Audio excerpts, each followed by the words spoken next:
Hello and welcome to Forever Rugby on Forever Sports. For today's guide on how to watch SAA versus Munster. It should be an absolute cracker of a match. Kickoff is at 9:30 South African Standard Time, so it is a bit of a late one. But the good news is you can watch it on a free-to-air broadcaster this Thursday through the use of ExpressVPN.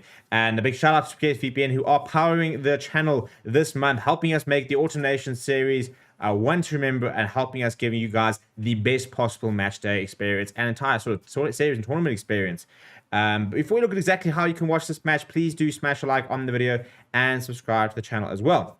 So we did a guide on all the Autumn Nation series videos, and basically your best bet there is to go and get a free trial on Amazon Prime, connect to a UK server on ExpressVPN, and you can watch all the games. However, this SAA versus Munster game is not part of the Autumn Nation series officially, and therefore is not part of the broadcasting packages and not being shown on Amazon. However, the very good news is that Virgin Media have gone and bought the rights for this, which means it will be shown live and in HD on Virgin Media 2. Now, here's the issue. If you go to Virgin Media 2, for example, and right now this is me in the South African Circus Stars, you'll see at the moment that the video is not available. This is literally Version 2 Media Player. So what you're going to do is you're going to download ExpressVPN, you're going to install it. There's a link in the description down below. Go and get that sorted. And you can get an extra 3 months free if you do take up the 12-month subscription. We do videos like this all the time, how you can watch rugby, so I really do recommend it. You're then going to go and you're going to connect to an island server. You're going to click on the 3 dots on the right here. It'll bring up all the various locations. You go and you'll choose island. And you'll then just turn it on like that. And there we go. And you're going to bring up this page, and it says, sorry, the video is not part of your region. You're then going to refresh the page. And all of a sudden, because you are now connected to a Irish Spring, bang, there it is. And it's working. It's literally that easy. So you literally download ExpressVPN, you connect to an Ireland server, you click on the link in the description, no sign up, no credit card deals, whatever needed for Virgin Media, and you can watch the match as easy as that. So it doesn't get any easier. If you have any questions, let me know down in the description below, or in the comments below rather, but the entire guide is in the description. It's super, super easy, so no excuse not to be able to watch the match. And I'll hopefully see you guys all on the watch along. Please do keep safe, please do keep well. Thank you very much for watching. My name is Steven. I'll chat to you soon.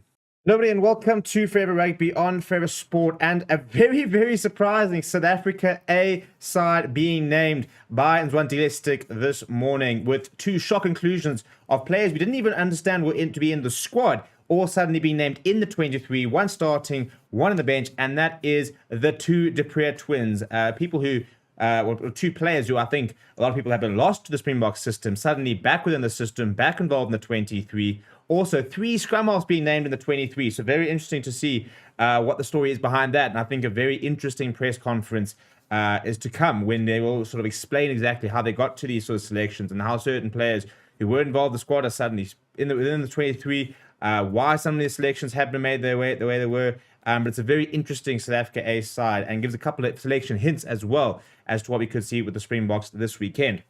Before we do look at the tide, please do smash a like on the video and subscribe to the channel as well.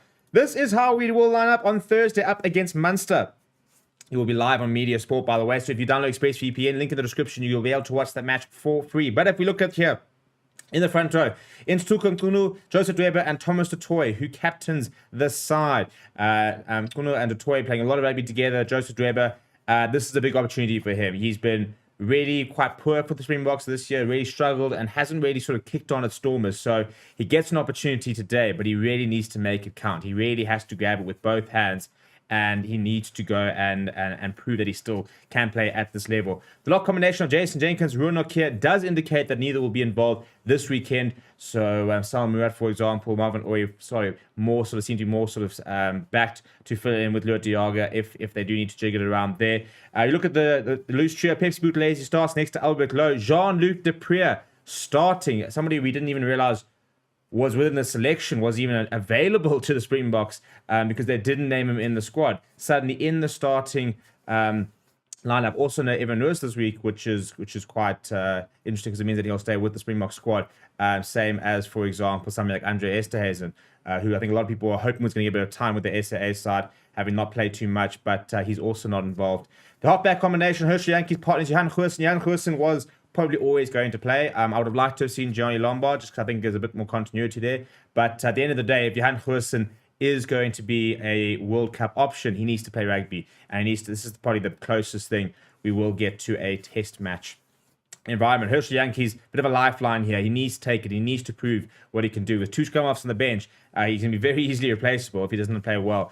Leon Zass is into the squad and into the starting lineup. He partners former fellow Stormers wing Suleiman Hartzenberg, and the back three is completed by Apple Fassi. In the centres, Cornel Hendricks, with all that experience, will be next to the very exciting Henko van Wyk. We did expect Henko van Wyk to start, Cornel Hendricks as well. Such a class player at the moment, and we're very much looking to show that he can still not only play at this level, but can be a genuine option for the box. If you look at the bench, it's a very young front row. Andre Hugo Fentus and Pierre Mantanzima, Sally Sunday, a bit of a look in to the next generation. Dan de Preer is on the bench covering lock as well as flank, and then Sikombozi Noche as well makes the bench. Then we've got Grant Williams, Senere Nahamba, and Gianni Lombard, which is very interesting because Gianni Lombard is a natural 10, can play 15, very much in the outside back mold though, can probably play in the centres, can play probably on the wing as well. So that's what I think is a very exciting option for the Springboks, because they very much look at utility players, and he's very much a utility player. But for me, it looks like Senere Nahamba is actually almost there that can cover 10. He has played there previously, very good goal kicker as well, or capable goal kicker, as we saw for the Lions when he had to fill in during a yellow card, kicked very well off the tee. And Grant Williams, somebody who can cover wing as well as scrum off. So very interesting to see that we have gone 2 scrum offs on the bench, especially, to be fair, if you look at the side, there are a lot of players there who can cover lots of different positions. For example, Apple Fassi could probably play across the back 3. Henko van Wyk could probably also play on the wing as well.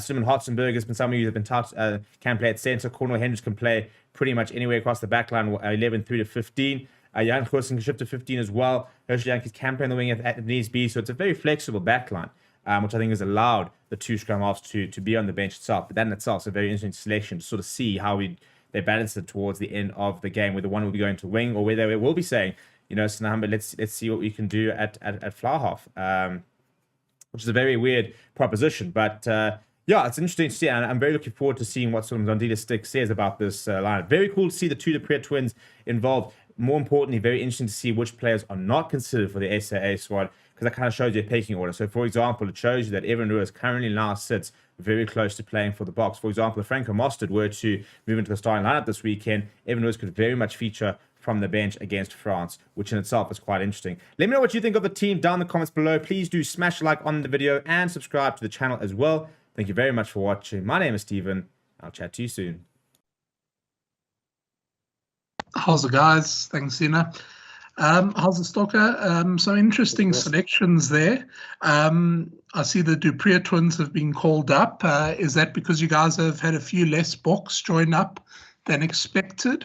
And a bit surprising not to see Sasha Vanberg Ngomazulu in the mix. Is he possibly in the mix for the Boks there? No, regarding to the de Preer brothers, because of the injuries we had with our main team at the Springboks, a guy like Lotiaga, I think, is going to be out for this week. And Jasper Visa also, I think they're still going through some concussion protocols, so they're not sure if he's going to be ready for this week. But so we had to pull 2 extra losses, if it wasn't for those injuries, probably we'll have a guy like Ivan Bose joining us in our squad, and Marvin Ori.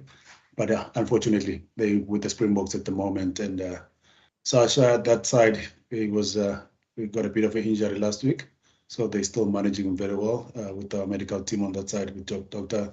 Jerome Ampane. So that's the only reason those guys, they're not with us. Otherwise, once again, the first priority for us on tour is to make sure that the Springboks are in a better place regarding to the availability of the players. But I'm excited, a guy like Jean-Luc and Dan, we know what they've done in the past. They've been superb also when they play for Sale Sharks. Whenever they get an opportunity for the Springboks, they've always tried to lift their hands up. So I'm excited to work with them and with the experience they've got. So yeah, looking forward to it. Percy? Thank you so much. Good afternoon, gentlemen. Coach Stick, firstly, congratulations with your first team, sir. can I ask you, Coach Stick, I'm only allowed to ask one question, so I'm going to ask you, Coach Stick, please remind us again, what is the purpose of this SAA side? Is it for you as a coach, do you want to see a result against Munster, and is that the most important thing? Or is it an opportunity for you guys as national coaches and national selectors to look at individuals and see if they could possibly make a step up to the national side, perhaps, to the Springbok side? Yeah, I think basically it's not a secret. One of our strategic goals in the Springbok environment is always to win. We want to win, and we are passionate about the game, and also making our country proud. So the main goal for these games for me is to win, and the boys, I think we're all aligned there, And the second thing for me, it's just the opportunity, man. A lot of these guys, they've been through tough times. We know we've got a good mixture of youngsters coming through, and also some experienced guys like Goose, who's been out with the injury. Cornel Hendricks coming back to join our team. Those are the guys that have been there. They know what it takes. So, and I'm also excited to see what they will bring on the table, because of, if you see the energy amongst them, we've got a lot of exciting youngsters. Suleiman at wing, we've got a guy like Van Beek at center, brilliant youngsters, and Apelele Fasi, who's also been craving for his opportunity, So I'm just excited for them to get that opportunity, and to see a lot of old faces also back in the mix. Justin? Thank you, Zina. Good afternoon, Coach. Good afternoon, Johan. Coach, you'd have to just excuse us for thinking that it's Friday captain's press conference. Coach, for you, just moving to your bench, I see Grant Williams, Sandile and Nohamba, they both scrum halves, but Grant obviously giving you an option at wing. I mean, is that sort of where your head is leaning towards in terms of giving them just an option at various positions as well going forward? Yeah, Justin, we've presented our plans to the team already last night, and then the guys are aligned. You're 100% right. Grant Williams with his pace, his first priority, and we know that he's a scrum half and he wants a fair opportunity at 9. So he is a backup 9 also. Same goes with Sanele. And Sanele at the junior level, he has played fly half also, where he used to cover both positions. So, and then Gianni Lombard, who's a utility back. I've also coached him at the junior box, where we used to play him at wing also, So I think on the bench, I'm not concerned at all. We've got footballers there, players that can cover a lot of different positions, and I think we've got a good mixture also. If you look at a guy like Suleiman Hartenberg at wing, who's also a natural center, So I think we are well covered there regarding those positions. And for any coach, if you can get a player who can play between 2 or 3 positions, it's always a nice thing for any coach, because anything can happen. Rugby is the physical game. Injuries do come through, so I think we'll be well prepared though. Mubin? Hi, good afternoon, Coach Stick. Just to follow up on Ross and Justin's question as well. Just in regard to, you said Lloyd de Jager is injured. Is that the reason why Salman Murat is not in the SAA squad? Will he be in the main picture for the main team? I think just to explain it nicely, Nep, because if you look at on the other side with the Springboks, the original plan was always to have at least plus minus 28 players on the camp on that side, so that also for training, where you can at least have 2 teams to train against each other, And Salman Murat is always close, to make our squad. I'm talking about the match 23, but once again, he's competing against, world-class Eben, a guy who's actually now one of his best forms. So yeah, Salman, we know he's got a great potential, and I also like his maturity over his shoulder. He's got a proper brains. So it's someone who's still growing into that position. But I think for him, he's just waiting for his opportunity. When the time comes, I don't doubt at all. When the opportunity comes for us as coaches, also we'll probably trust him, because we know he has done the job for junior box. We know he has done the job for the Stormers, and we know he's got a bright future. But once again, he's just unfortunate where the guy who's playing ahead of him, Eben Etzebeth, who's world class, So hopefully in the next 2 weeks, probably he'll get also his opportunity. Nathan Gugela? Thank you, Zina. I just got a couple of questions, but obviously if there's time, then one at the end for Stick, but I'll obviously do one now. But Coach Dick, obviously this has been an interesting game considering it's at a 40,000 plus seater stadium, and Munster have a history with tour matches that other club sides might not necessarily have. They take it a little bit more seriously, maybe. Did you consult maybe with Jacques and Razi about their time with Munster and their experience of playing these international tour games and the mental challenge that presents for touring countries? Yeah, we had to go deep into the history of these games. We know a team like Munster, it's a world-class side, very professional in how they go about with their business, and we had to go deep into the history, because if you look at the history, these games with the international side, they really give everything they've got. And we've also presented that history to the players for them to understand the challenge that lies ahead of them. And if you also remember the last one they played against the Maoris, the New Zealand Maoris, where they went full out. I think at that time, a guy, even Thomas Tutoy, who was also part of the Munster team at that time, so I know for sure, and the players also, they understand the challenge that these are historical games, especially for Munster, and they will always make sure that they bring their best for these games. So we're not going to take them for granted and underestimate them. They are world-class side. The history speaks for itself when it comes to them. So yeah, we went to their history and we know exactly what lies ahead of us. And yeah, but once again, we just privileged to be in this position. Like Johan just said now, SAA or playing the junior box when you represent your country at any level, such something that we can't take for granted. So we'll make sure that we do everything in our powers to also make our country proud. Let's go to Ross. Rudri?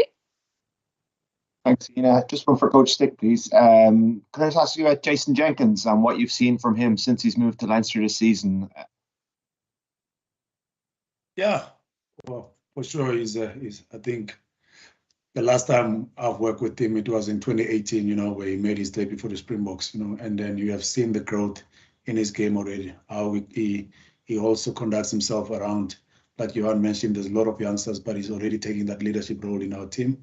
To look at the guys that we've got, that's one thing that I must be honest and say, as a coach, I'm privileged to have those experienced guys in our squad. You saw in the total of 14 Springboks in that team, the good balance of you having Herschel, who's been there for us with the Springboks, Goose at 10, and then Cornell, coming back, that will also allow those youngsters, to have their freedom, because of these are the guys that will probably manage the game and drive us, and that will also free those X-factor players on the outside. We know one thing for sure, the game is going to be tough and physical. So, but once again, and also the fact that Jason knows the conditions very well, and he knows Munster very well. I think he's going to be massive in our system, and I'm also looking forward to the partnership he's got with Rowan O'Kane next to him. Brendan? Hi, just one for Coach Stick, guys. Could you give us a bit of an insight into how much travel has been involved, how many training sessions you could do, how much work you can actually get under your belt, and how confident you can be that things will click given all that on Thursday? Yeah, I think from my side, Brendan, I joined the guys at the airport in Dublin. Like Gus said, they had a bit of a long traveling from South Africa, but once again, I think everything went smooth with them. They arrived yesterday, and then we had a good also bus trip from Dublin to Cork. So I have to be honest and say things went okay for us according to how we planned it, and we planned in the future. We had long plans about this camp, and so far so good. And we understand very well that, listen, we don't have a privilege of having enough time to prepare. So the key thing is also for us as coaches to make sure that we don't really make a white noise. We just make sure that we give the information that's going to make sure the guys, when they pitch up on the field, they don't have to stress too much about the detail. They must just make sure that they express themselves and make sure they give everything they can, they've got in their powers. We don't want them to think too much on Thursday about the detail. We know one thing, we're not going to get it 100% right. I'll be honest with you, is to say the most important thing for me is for them just to pitch up on the day and make sure that they bring energy and get into a lot of battles as much as they can on the field, you know, because of it's going to be a tough game. But once again, I was honest straight enough with them that yes, there will be mistake on the game, but for me, it's not about that. It's about how they fight together as a team, you know. So I think that's where we need to show character, is that fighting spirit as a team. Percy, no, you don't have. Is that another question, or then we can go to Justin? Can I? Yeah, Mark, Percy. Zina, ek is jou al ewig dankbaar. Zina, as nou get a correction from Coach Stick. Coach Stick, English is my second language. Can I just did I hear you correctly? Did you say Sasha is injured? And was there any temptation from your side to possibly consider somebody like Amani Lobok in your side? And my Afrikaans question to Johan Goosen. Johan, daar was die laaste paar weke, maande, heel wat gepraat oor jou meneer. Meneer, jou naam trend in Suid-Afrikaanse rugby as ek dit so moet stel, as ek moet oordryf 'n bietjie. Dit van op 'n persoonlike noot, Johan, kan jy net 'n bietjie vir ons praat oor jou paadjie die laaste paar maande wat jy op die kantlyn was en nou skielik kry jy weer die voorreg om in die groen en goud te wees, meneer. Is daar baie druk op Johan Goosen om weer homself te vestig moontlik in 'n Springbokspan of selfs in hierdie SA-span? Go to first. Okay. Yeah, Pes, I don't think you need to worry about English being your second language. You know, both of us were in the same boat, you know. So don't worry, my friend, on that one. Regarding to Sasha, let me also explain it nicely. Sasha last week during the training sessions, he had a bit of a knock, so it's not something that is injured, that he won't be able to play in the next 2 weeks. It's just that the medical side on the other side wanted to spend more time with him to make sure that they prepare him very well, so that if there's an opportunity, then he can be able to play if opportunity comes. And then Mani Lebok originally was also supposed to join us, but unfortunately, because of the medical reports, so he also had to be pulled back so that he can give us extra numbers on the other side and also stand a chance maybe to be selected on the other side. So yeah, that's why Mani would have been here also with us, but he's with the Springboks now. I think that's the main thing, because that's how we do things here. It's the Springboks, they get to select the best possible players that they want, and then we will work with the rest of the squad, you know. Rudri? Thanks, Zina. Just another question for Coach Dick, if you don't mind. Just, I think everyone in Ireland and in Munster was looking forward to seeing Rozzy this week coming back to Munster for the first time, but he's obviously made the decision not to come and he's going to Paris with the team. Can you maybe just give us some perspective on why he made that decision and whether he was disappointed to miss out on this return? Is that question for me or for Zina? For you, if possible. Okay.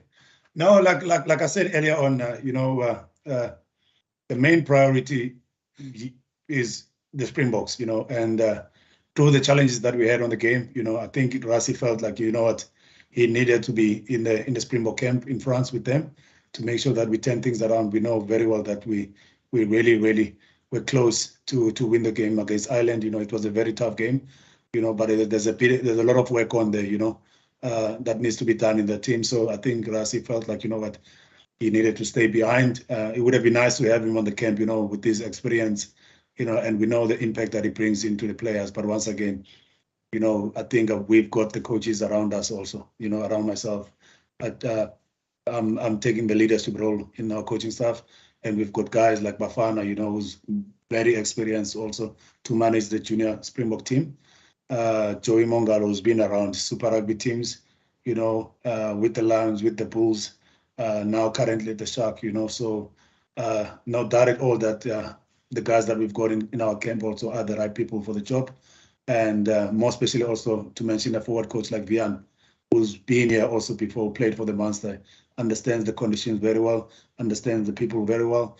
And I think it's a massive challenge for us. And I think, like Goose was saying now, the challenge is not only for the youngsters that are coming through, the challenge is also for us as coaches, you know, because of it's a great opportunity for me to be able to sit here and lead these guys that we've got here. It's a massive honor for me.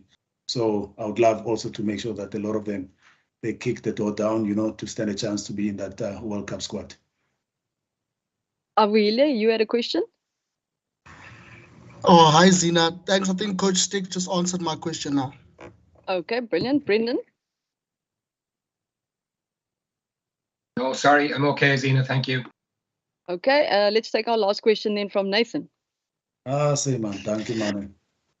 You are Zina kodwa. Thank you Zina. Pomoyi umdlalo wokuqala uphatha eqele elikhulu. Inoba ukukhumbuza ngela xesha lakho phaa eBhayi uqeqeshe omayinji Jeremy Ward. Tata wena Nathan into enjoy kakhulu i-responsibility yoba i-head coach mna. Yabona khumbule kaloku na ko-2015 ngela xesha ndandisakhowutsha ngabe eBhayi ubusewumenshini abafana ndabaqeqeshayo phaa Jeremy Ward.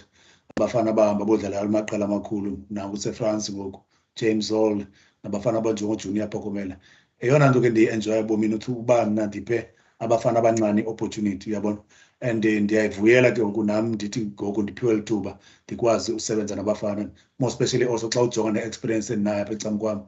Khumbule kaloku abafana abanjengolento Johan Hussein no-Cornel Hendricks yabona, Thomas Dutoy uyi-captain e-Sharks currently, so ngabafana abane-experience kakhulu. So lo mthwalo ayingomthwalo endizawubeka kum emagxeni wodwa, funeke ndithi kaloku ndi-trust i-leadership endinayo apha around mna, and I think sisebenzisana kakuhle kakhulu, and ndiyayithanda ne-excitement elapha kwabadlali bethu, like uyohane besetshilo earlier on that bayayivuyela nabo le opportunity, and mna ndibhilive yam uba yilaa nto ebomini. I think abantu ubomi is all about the opportunities, and ndiyayivuyela ke ukuba even if you are 30 or you are 29 or you are 19 or you are 35, ndivuyela nje excitement uba ubona kabadlali bethu bayavuya uba lapha bafumane lithuba nabo, and hopefully sizakwazi uphefoma kakhe sifumane ne-results. Fantastic. Thank you. You good, Nathan? Okay, cool. Thanks, Tiki. Thanks, Johan. Appreciate it. Guys, we'll Hello and welcome to Forever Rugby on Forever Sports. For today's guide on how to watch SAA versus Munster, it should be an absolute cracker of a match. Kickoff is at 9:30 South African time, so it is a bit of a late one. But the good news is you can watch it on a free-to-air broadcaster this Thursday through the use of ExpressVPN. And a big shout out to ExpressVPN who are powering the channel this month, helping us make the Autumn Nation series one to remember and helping us giving you guys the best possible match day experience and entire sort of series and tournament experience. Before we look at exactly how you can watch this match, please do smash a like on the video and subscribe to the channel as well. So we did a guide on all the Alternation series videos, and basically your best bet there is to go and get a free trial on Amazon Prime, connect to a UK server on ExpressVPN, and you can watch all the games. However, this SAA versus Munster game is not part of the Autumn Nation series officially, and therefore is not part of the broadcasting packages and not being shown on Amazon. However, the very good news is that Virgin Media have gone and bought the rights for this, which means it will be shown live and in HD on Virgin Media 2. Now, here's the issue. If you go to Virgin Media 2, for example, and right now this is me in the South African Circus Stars, you'll see at the moment that the video is not available. This is literally Version 2 Media Player. So what you're going to do is you're going to download ExpressVPN, you're going to install it. There's a link in the description down below. Go and get that sorted. And you can get an extra 3 months free if you do take up the 12-month subscription. We do videos like this all the time, how you can watch rugby, so I really do recommend it. You're then going to go and you're going to connect to an Ireland server. You're going to click on the 3 dots on the right here. It'll bring up all the various locations. You go and you'll choose Ireland. And you'll then just turn it on like that. And there we go. And you're going to bring up this page and it says, sorry, the video is not part of your region. You're then going to refresh the page. And all of a sudden, because you are now connected to a Irish Spring, bang, there it is. And it's working. It's literally that easy. So you literally download ExpressVPN, you connect to an Ireland server, you click on the link in the description, no sign up, no credit card deals, whatever needed for Virgin Media, and you can watch the match as easy as that. So it doesn't get any easier. If you have any questions, let me know down in the description below, or in the comments below rather, but the entire guide is in the description. It's super, super easy, so no excuse not to be able to watch the match. And I'll hopefully see you guys all on the watch along. Please do keep safe, please do keep well. Thank you very much for watching. My name is Steven. I'll chat to you soon.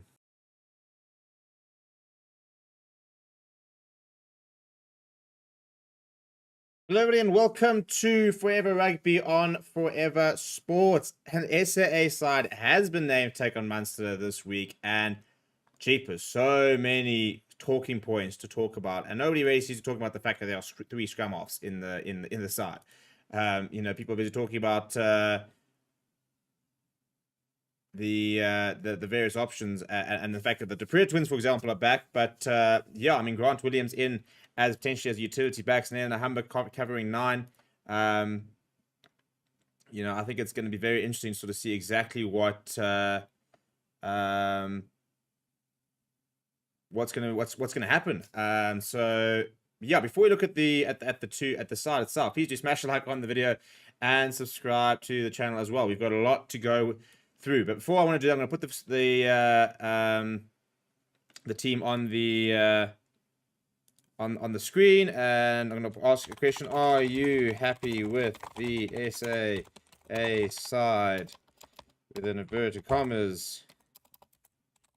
And then I'm also going to we're going to basically go through the team and the press release as well, and so we'll talk about exactly what the Springboks management has said about why they've decided to go with the side. So first of all, that is the side. In the front row, it's Tuko Tsuno, Joseph Dweba, Thomas Toy. You then got Jason Jacobs, Ruben Nokia in the second row, Pepsi Boutelezi, Albert Lowe, Jean-Luc Depree wasn't even supposed to be in the squad, does start.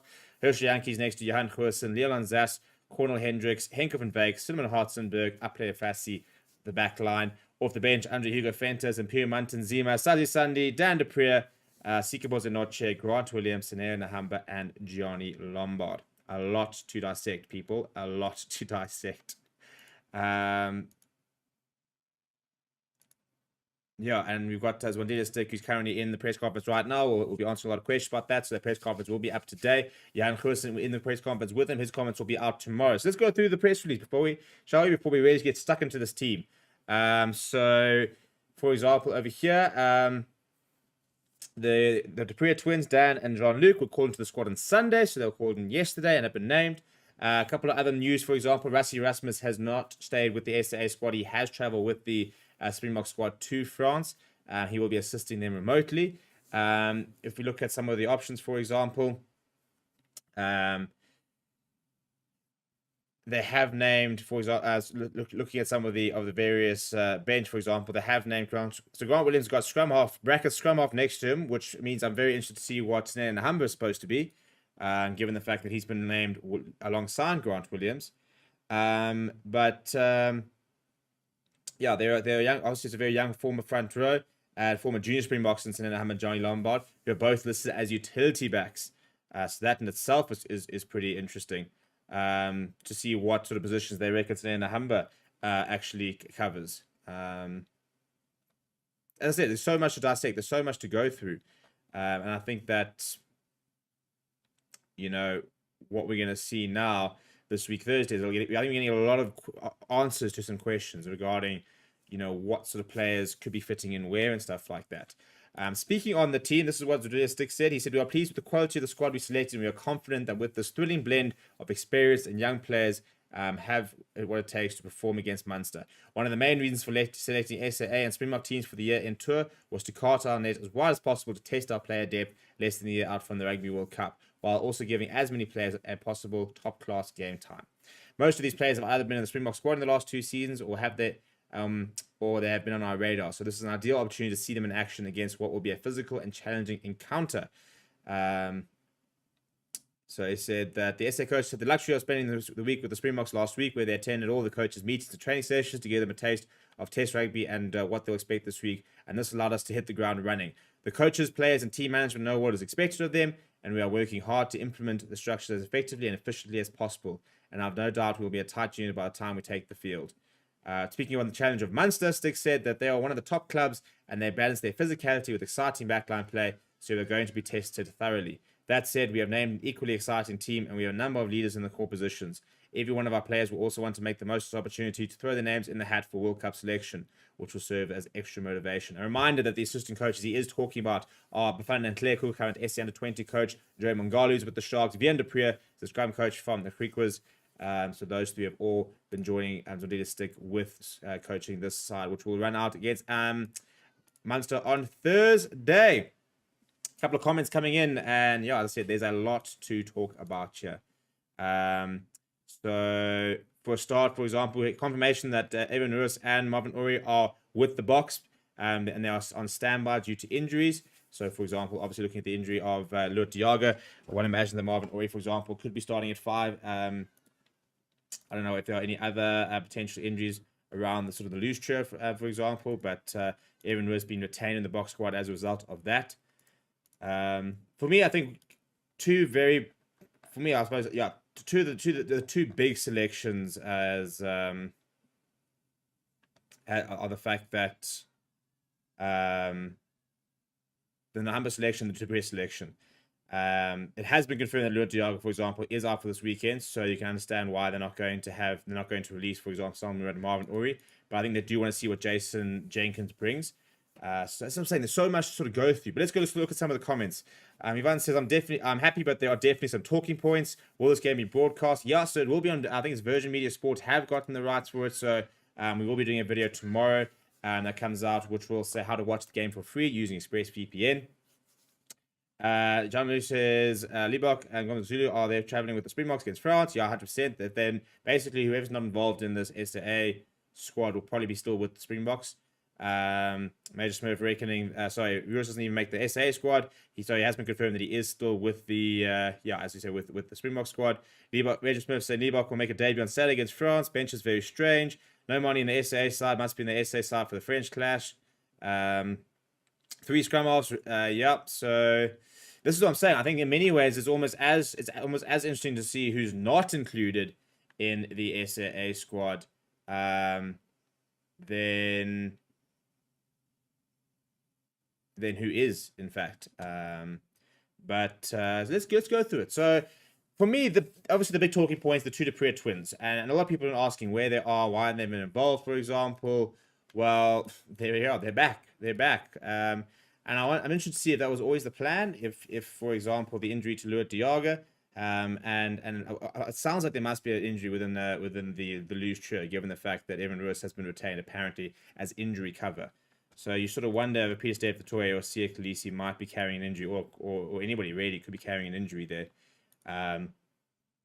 which is the reason why the two du Preez potentially have been brought in. Obviously, it makes sense from them, from a location point of view. They could just pop over to Ireland. They're already in England, for example. So yeah, they're back in the squad, and you've got Dan du Preez starting at 8. Jean-Luc is starting at 8, which is, that in itself is interesting. Because you obviously Dan du Preez starting at 8 a lot more. But I think obviously Evan Lewis was set to start at the back of the scrum, but has been retained with the Springbok squad because of injuries. And it'll be frustrating, I suppose, if he got retained and then doesn't actually play this weekend. But that's kind of how the cookie crumbles. At the end of the day, you want to have your best players available for the Springboks. So if there's an injury issue, then that's why they've kept him in, so that he can be available. But yeah, so I think that's quite an interesting sort of selection there. I don't think there's too much within the pack. I don't think there are too many other sort of like weird selections. I think Pepsi Buthelezi was always going to have to be on the flank, given the fact that they did name Noche in the squad, as well as Evan Roos, who we expect sort of to drop down. Albert Lowe also is always going to be sort of in the number 7 jersey. Very interesting to see how Pepsi goes in the number 6. I think he'll be fine there, and I think it's quite a nice balance loose trio. Herschel Yankees gets an opportunity to start, and I was actually just watching Chasing the Sun recently, and he's someone who's just really sort of dropped off the radar, isn't he? Had such a good start to his international career. It was almost like everything he touched turned to goal. And this is a big chance for him, I think. You're sitting there thinking, is he going to make the World Cup? Because you currently got 3 scrum halves you're ahead of him. I think Grant Williams at the moment is also really probably potentially ahead of him. So, it's a very big task for me for Herschel Yanks to get back into sort of that top 3. But I think this weekend, or this Thursday rather, is the perfect opportunity for him to do that. Do it in the SAA side, and show that you still have the quality, you still have the desire, you still have what it takes to play for the Springboks. Johan Goosen at 10 was always going to be a selection. I would have liked to have seen Lombard there, but at the end of the day, as I said in the release, they want to see what they want Johan Goosen as an option at 10 for the World Cup, and as a result, you've got to play him. You've got to see if he can still play at this level. You've got to put game time into those legs. You've got to see if he can cope, and whether he's in form, whether he's going to be good enough to go there as well. The rest of the back line, Leon Zas, Suleiman Hartzenberg, up at the fastest back 3, I think was pretty standard. I don't think, unless we're going to see Feinberg and Gomezulu in this side, I think that was pretty sort of straightforward. I was interested to see if maybe Esterhuizen might be released to play on the Thursday. But Cornel Hendricks, Henkoff, and Vake for me is a very exciting centre pairing. You've got all the experience and the solidity of Hendricks next to the sheer excitement of Henkoff and Vake. And I think these two are definitely players who, for me, could be on the Springbok radar for the World Cup. Cornel Hendricks, so experienced, can play across the back line, for me is a very easy solution to any injuries you might pick up before the World Cup. So very interesting for him to get an opportunity this weekend, or this Thursday rather. This whole not playing on a weekend is weird. And then the bench, Andre Hugo Fentas, Pierre Montezuma, Salih. It's a very young front row. Dan de Priest, Sukumoza Noche, far more experience coming on there. Grant Williams, Nahamba, Gianni Lombard. So, yeah, Nahamba has been listed as utility back, so probably covering 9-10, which is an interesting prospect, isn't it? The idea that Nahamba, they reckon that he can play at 10. And I think the one thing which maybe even put that idea, I mean, look, I think he has, started there a couple of times due to injury and stuff.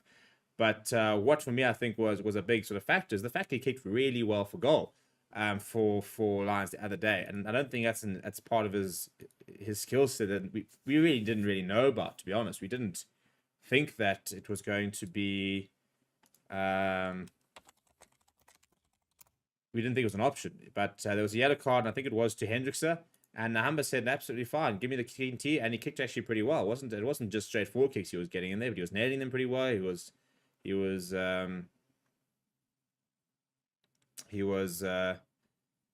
striking the ball nicely. And then obviously Lombard covering 10-15, could probably play in the centers as well. But you've also got the likes of Jan Goosen who can go to full back. So I reckon we'll probably see Lombard moving into full back and potentially Nahamba getting 10 minutes at 10. I don't know. Unless they just leave Nahamba on the bench. What will be interesting is if Jan Goosen goes down early, because then I reckon you'll see Lombard going into 10.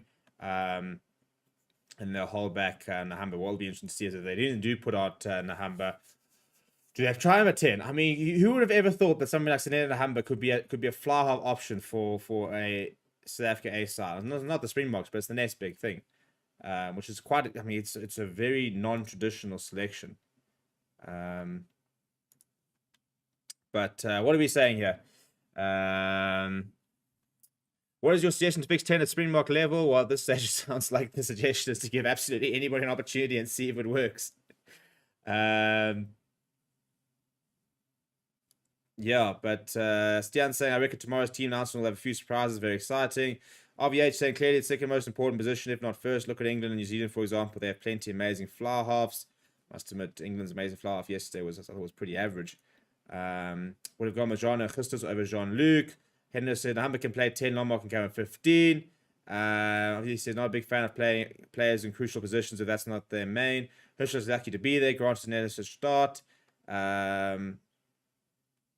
Felix saying, we want to Ruiz at 8 for France. Happy with Liebach. Cheslin back to 11. And Mapimpi wide. It's all about France, guys.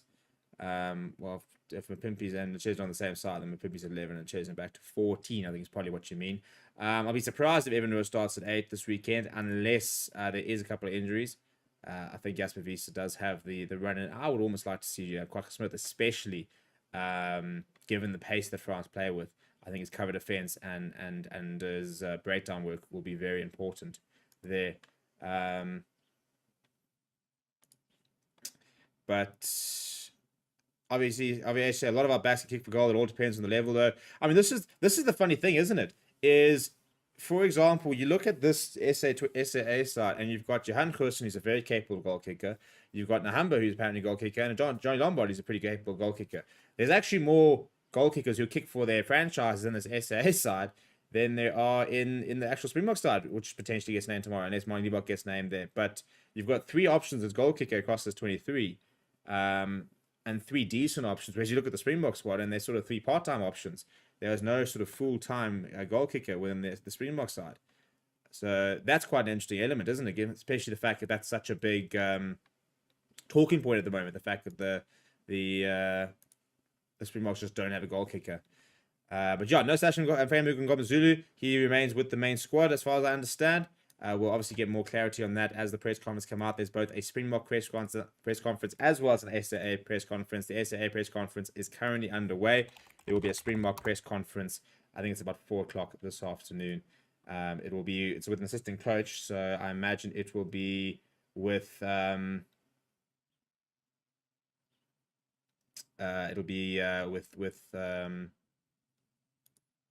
Davids. It's interesting to see what both of them have to say about the various squads and stuff like that.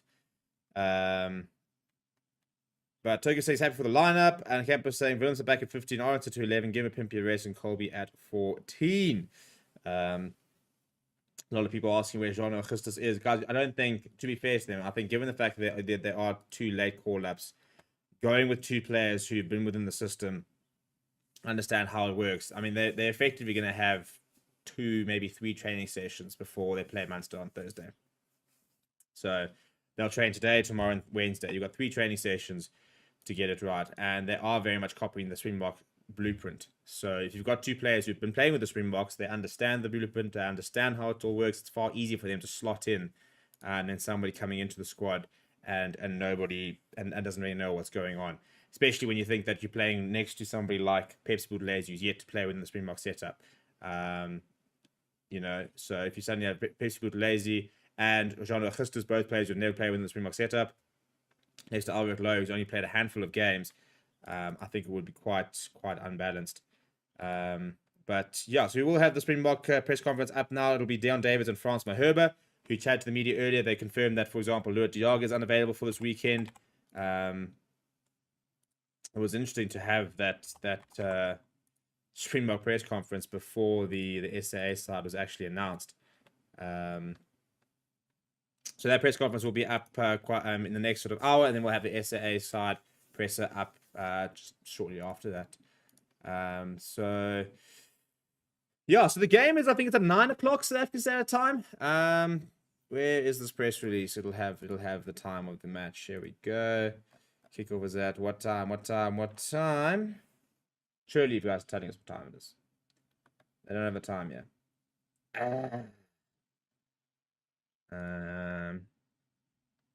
They had it on the schedule. Where's the schedule? Here we go. So Hoppers 9. The kickoff on Thursday night, so it's a bit of a late one. We will obviously be live for that, and we'll also be posting a video tomorrow on how you guys can watch that. It is being shown on, I think it's Virgin Media Sports. So with ExpressVPN, you can watch it for free. No sign up or anything like that. It's on a free-to-air broadcaster. So those of you who haven't done it yet, then do so, because then you'll be able to watch it, and we'll also show you exactly how to watch France versus Springboks this weekend. They're saying they just deleted the post on Instagram. Well, they've sent it all out, so I think it's a bit too late to be changing too many things.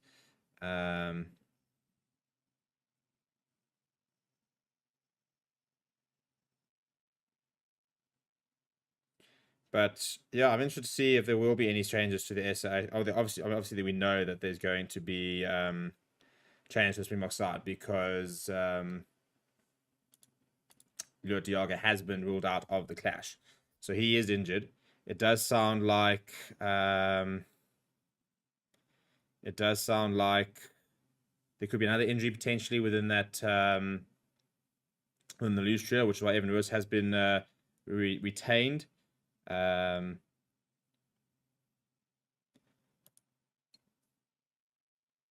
So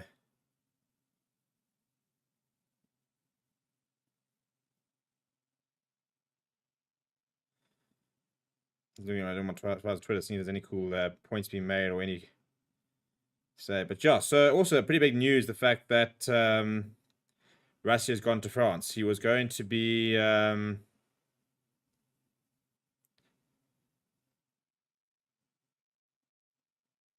okay, a couple of interesting things here. Right, people, here we go. Some interesting things being confirmed. So Sasha Femu Ngomazulu was not considered for selection. He took a knock last week in training.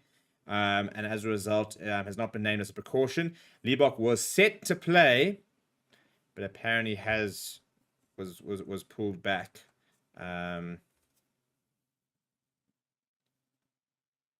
Busy getting some of the stuff out of the press conference now. So that's quite interesting. So Mani Liebach potentially set to make his debut this weekend, if the fact that he has been retained with the Springbok squad. Yeah, that has been confirmed. So Mani Liebach was set to play for the SAA side, but has been held back. So I reckon we could be seeing potentially Evan Roos this weekend. We could potentially be seeing Mani Liebach as well. No Femi Gomezulu, who I think would have played this, but did take a knock apparently in training, which is why he's not been named, so he won't be named in the Springbok squad. I don't think we really expected him to be named in the Springbok squad anyway. So yeah, I think it's quite a fun 23. If there's nothing else, I think it's fun, and I'm all for fun. I really am. I think this is actually going to be a lot of fun on Thursday. I think we can really get nitty gritty about it. But at the end of the day, I think it's a really nice combination of youngsters and experience. You know, Thomas Toy, for example, has been playing tremendous rugby, but just can't get into that 23 because Vincent Koch and Fast Herbart's too good. Gets an opportunity. Joseph Dweb, a massive game for him. He really needs to show that he can still play at this level. They've given him a lifeline. They've thrown him a lifeline. They've thrown it out there, but he's got to grab it with both hands. He's got to nail his line of jumpers. Jason Jenkins back into a Springbok setup. Let's see how he goes on Thursday. He could potentially be, you know, the understudy to Evan Etzebeth going into the World Cup next year. So a massive moment for him.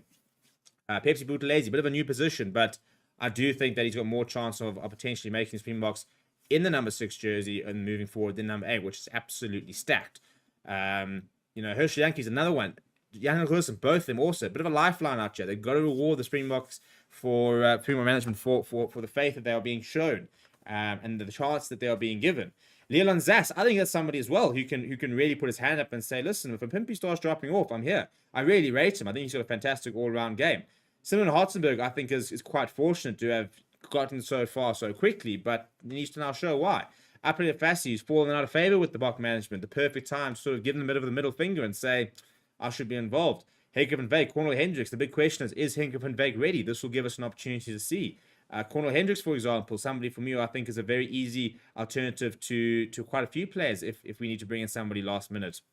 Off the bench, a lot of exciting youngsters. Andrew Hugo Fenter, Sampier Mantanzima, Sai Sunday. You know, all these kids who are coming through the system.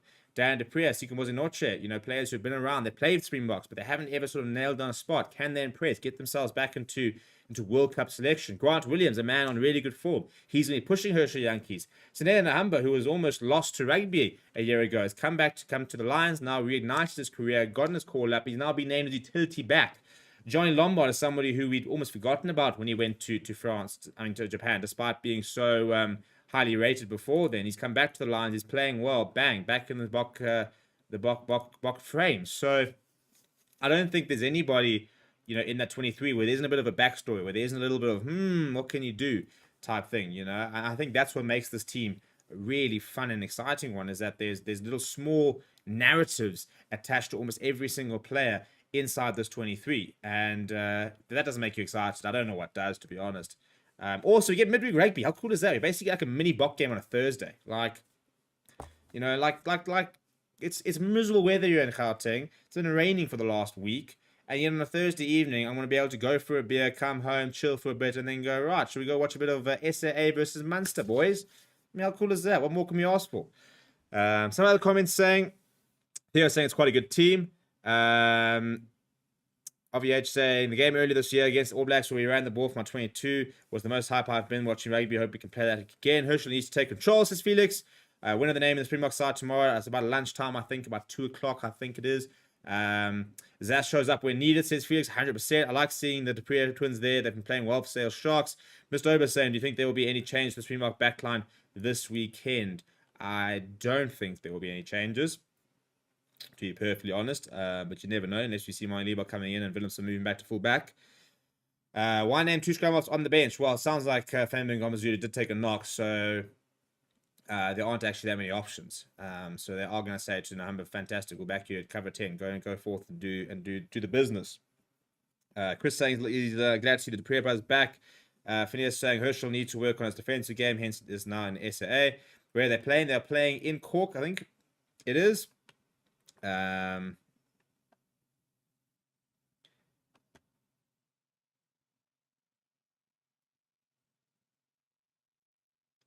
Yeah, so and they kick off at 9:30 on a Thursday.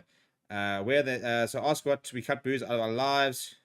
Yeah, no, listen, what are you supposed to do? Hey, the mini Springbok game during the week. Think I'm going to take leave on Friday because the Browns is going to flow. I love that. Looks like a more attacking team. Hope they play a different, more positive start for the Springboks. Would have been awesome to see Sasha on Thursday. Where's Mine Liba? Mine Liba has been retained in the Springbok squad as a result as a as a result of potentially being involved this weekend. Apparently, it's in the press conference, Williams has been mentioned as a scrum off on wings, and they'll be mentioned as scrum off and fly off option. Gianni as somebody who can just play across the entire backline. I'm telling you now, Gianni Lombard is a very interesting option for the Springboks. And obviously people are going to say I'm just saying that because of the Lions bias, but he just fits the Springbok mold. You know, we talk about utility players. Lombard can probably play 10, 15. He can probably play at inside center. And I reckon he can cover both wings, to be honest. A very skillful player, very athletic, not afraid to get stuck in defensively.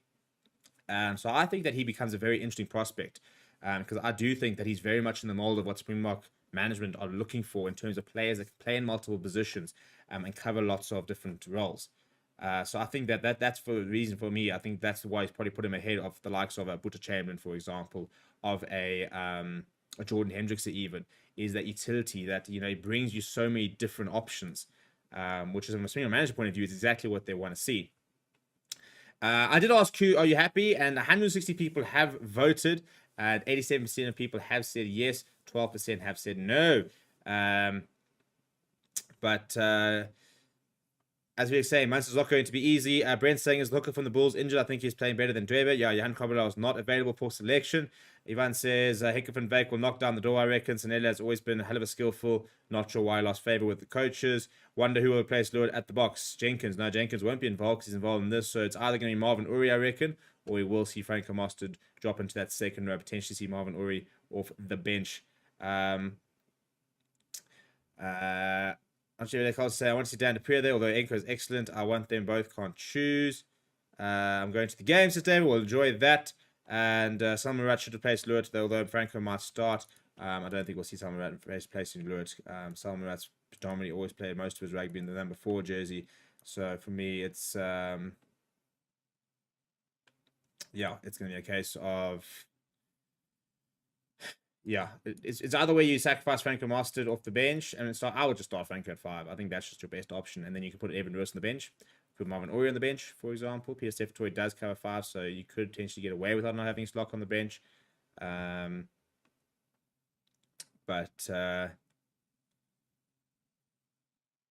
think that for this particular game, I think it's just going to be a lot of fun. Very keen to see the Munster side that gets named. Obviously, no Ireland internationals will be involved in it, but it should still be a pretty strong side, and it should be very tricky conditions. And I think that's going to be quite interesting because it's in France next year. It's in France, so like it won't be terrible conditions of the World Cup. September, October. It's not going to be particularly cold. I don't think it'll be too rainy.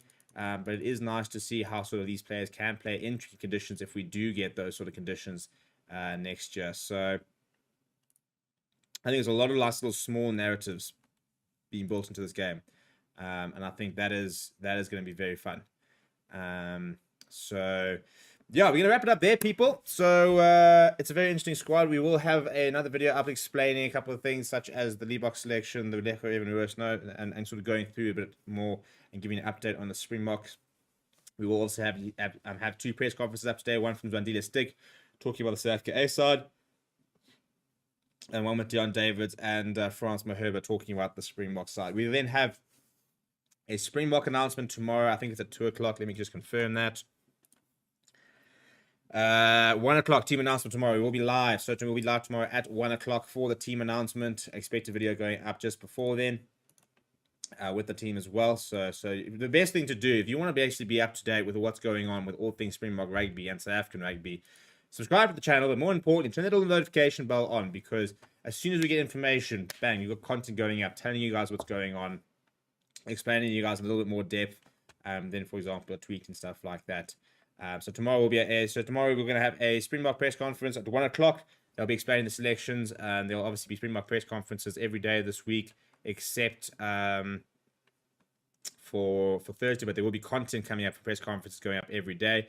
And then from a South Africa A perspective, there will be another press conference on Wednesday, I think it is, with Bafana Ntleku and Thomas Toy, which is the captain's press conference, and I'm really keen to see what Bafana Ntleku has to say, because he's such a talented coach, and I think he's got a very big future ahead of him. So it'll be very cool to see him within that sort of setup and stuff like that. But yeah, thank you everybody for joining me. We'll see you guys all very soon. Please do smash a like on the video. Please do subscribe to the channel as well.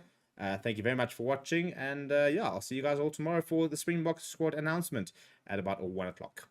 Johan, you must be disappointed for missing out on the box selection, but in a way you're back in the fold. From the time you announced your retirement, then getting the call from Jack, being injured to now, are you excited to be back in a green and gold jersey?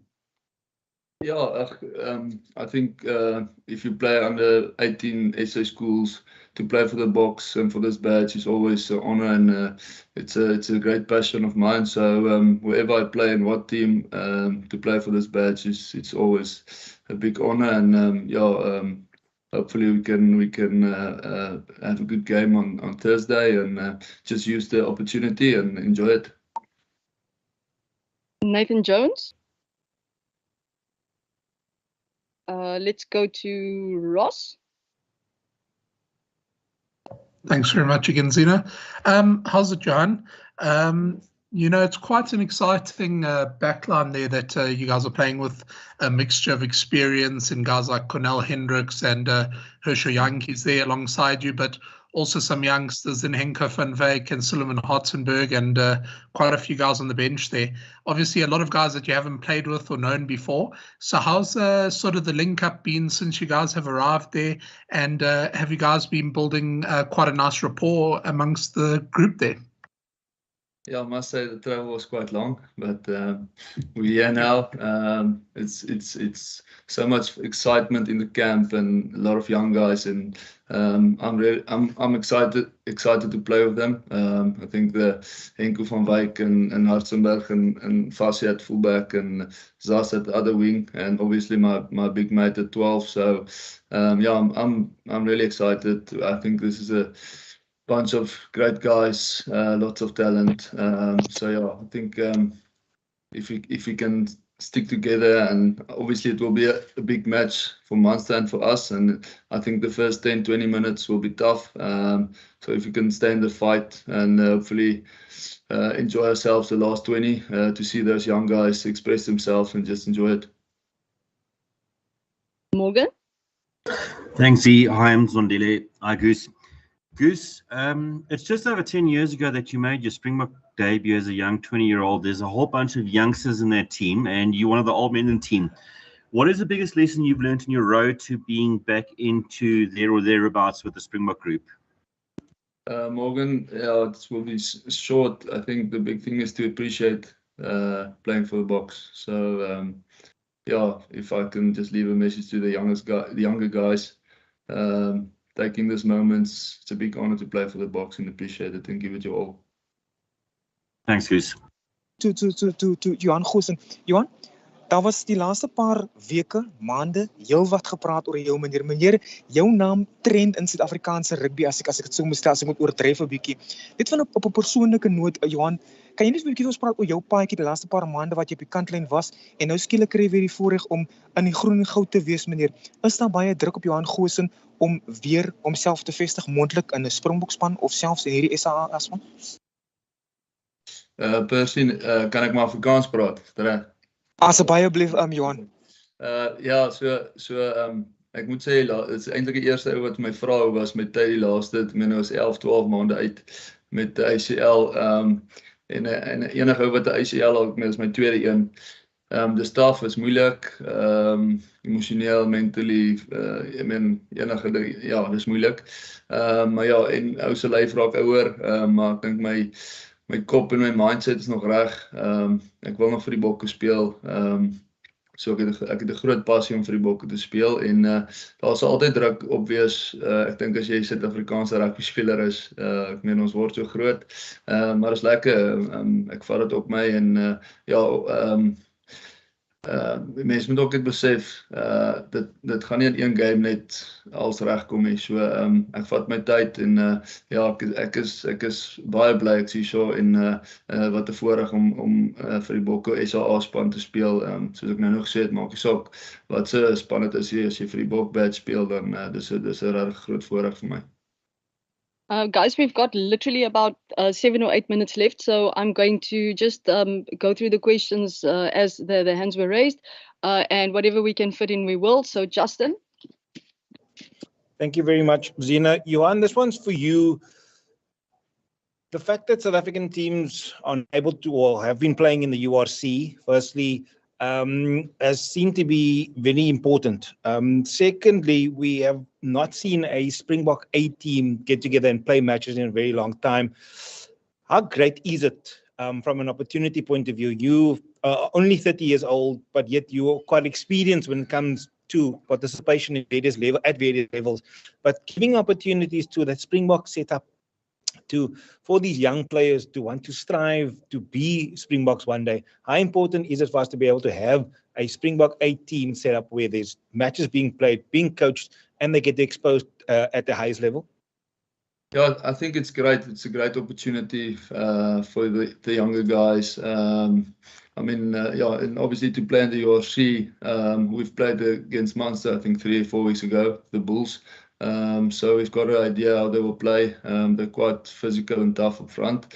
But yeah, just to come back to the SA team and squads, I think if they can do it every year, I think it's a great opportunity for young guys to get the feeling of Test rugby and to show the world out there actually what they're made of. So and to work with coaches. Hello and welcome to Forever Rugby on Forever Sports. For today's guide on how to watch SAA versus Munster. It should be an absolute cracker of a match. Kickoff is at 9:30 South African time, so it is a bit of a late one. But the good news is you can watch it on a free-to-air broadcaster this Thursday through the use of ExpressVPN.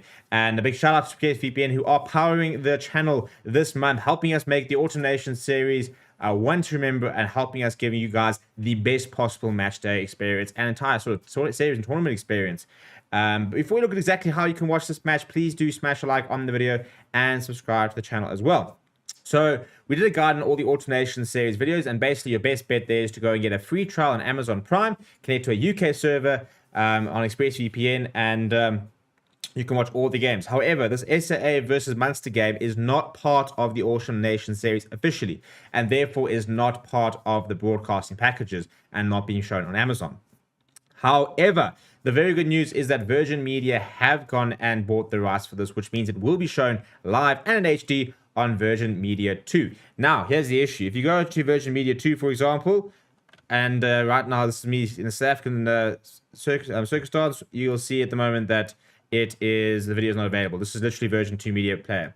So what you're going to do is you're going to download ExpressVPN, you're going to install it. There's a link in the description down below. Go and get that sorted. And you can get an extra 3 months free if you do take up the 12-month subscription. We do videos like this all the time, how you can watch rugby, so I really do recommend it. You're then going to go and you're going to connect to an Ireland server. You're going to click on the 3 dots on the right here. It'll bring up all the various locations. You go and you'll choose Ireland. And you'll then just turn it on like that. And there we go. And you're going to bring up this page and it says, sorry, the video is not part of your region. You're then going to refresh the page.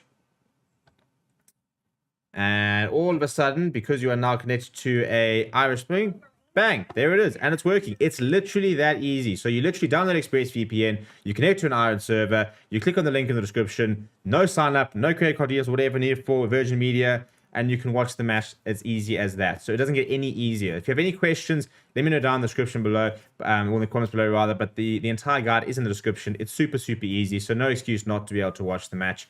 And I'll hopefully see you guys all on the watch along. Please do keep safe, please do keep well. Thank you very much for watching. My name is Steven. I'll chat to you soon. Zina, good day, gentlemen. Hopefully your training has been going well.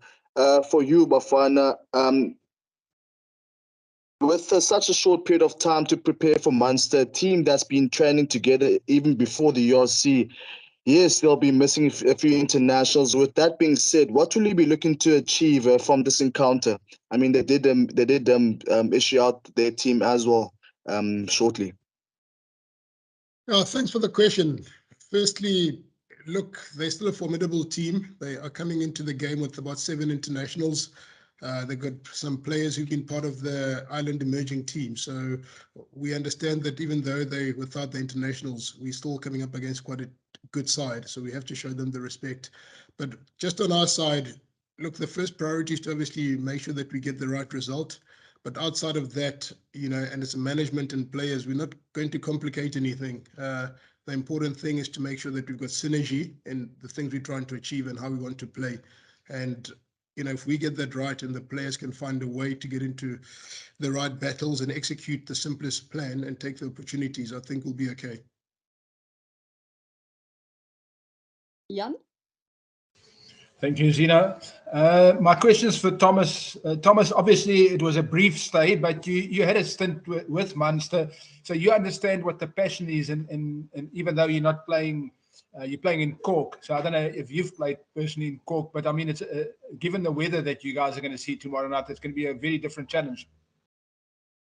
Hi, yeah, guys. Yeah, also on that question, yeah, I was at Munster for about 4 months. It was over a very similar time in 2016, 17. Yeah, it was in the time of Alex Foley's passing. I think it happened maybe just a few weeks towards a month ago before I came to Munster. And, I've really realized what type of emphasis they put on games like these. So you're 100% right. These guys are really, I'm sure they'll be very fired up for this game, and it's going to be interesting because they're playing in their hometown. Cork is a place where some of the guys are still living, traveling to Limerick to play. So there's obviously quite a bit of history behind this place and the games that are being played here. So, a lot of things in their favor, but we're really excited for this opportunity, and you can see from the week's training that the boys are really ready to go. Thomas, this is a follow-up. I mean, given the weather conditions you guys are expecting, I've seen they say wind gusts of between 65 and 85 kilometers an hour and a bit of rain in the air. So, I mean, obviously that puts an emphasis on forward play and ball control. Yeah, absolutely. I think that is what anyone can expect from a South African side. Absolutely, the weather is not going to look very promising for us, for both teams. But it's going to be who's going to roll with those punches the best tomorrow night. So we're excited about it, but we know the challenge that it brings, and we were actually quite lucky with a few training sessions that we had this week. We could experience that. Maybe not the wind as much, but definitely the rain.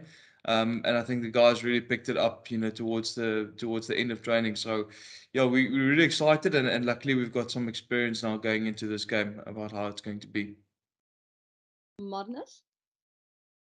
Hello, also everyone. Hope actually you're well. I also have actually one for you, Thomas. I know you only had one match for the box actually this year, and I know the match is not about you or him but actually there's also for you chance to show Rassie that you must actually be more in the box team, if you understand what I'm asking. If you don't mind, please. Yeah. Yeah, no, you're 100% right. I don't think just for myself. I think there's everyone in this team can put up their hands tomorrow night and say, listen, I'm really throwing my name into the hat here to play for the Springboks. The first side, and for a lot of the players here that we've already been a part of that setup, as like you've mentioned now, and it's everyone's dream to be part of that setup again. So. It's finding a bit of a balance and showcasing your own talent, but also playing together as a team. Because when you win as a team, then everyone looks better. So it's finding that balance, and I think everyone is really understanding the importance of that, and we'll definitely become better as a team. And then after that, we will, everyone will look to the individual. Justin? Thank you, Zina. Good day, Coach Bafana and Thomas. Coach, for you, this opportunity as an SAA team in a coaching structure, yes, you are being led by Prastix. However, this experience, being able to be exposed within the Springbok environment must be very special for yourself and the other coaches. Just in your opinion, how has that been? You guys, we've been told you guys are in meetings. You see how things are unfolding, in a test match week. So how has it personally been for you? Thanks, Justin. Look, great privilege, and one doesn't take it for granted. Last week, myself and Joey got to spend, Joey and Vian got to spend a full week with the box ahead of the test match against Ireland. So again, the idea was just to align and get some good synergy so that we can take the information into this week as well. It's, again, Mzwandile's been so phenomenal in leading us this past week, and Joey and I are like, I don't know, kids in a candy shop, because we've known each other for about 12 years now. We've worked together before. But I think the biggest thing I can speak of is just the privilege and understanding what this level is about, and also trying to obviously work hand in hand with the players to ensure that, come Thursday, the team is good to go. Nathan? Thomas, this is for you. Thomas, you'll be wearing the captain's armband, nothing new for you, of course, but taking up the role of leading a national side, how much does this moment mean for you?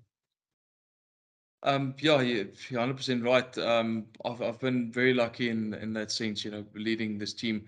And I feel very privileged to have a lot of leaders inside the group. With a guy like Johan de Goos and with Cornel Hendricks and all these guys, you've got quite a few players that are senior players and knowing what they're doing on the field, with cool, calm heads, being able to give advice.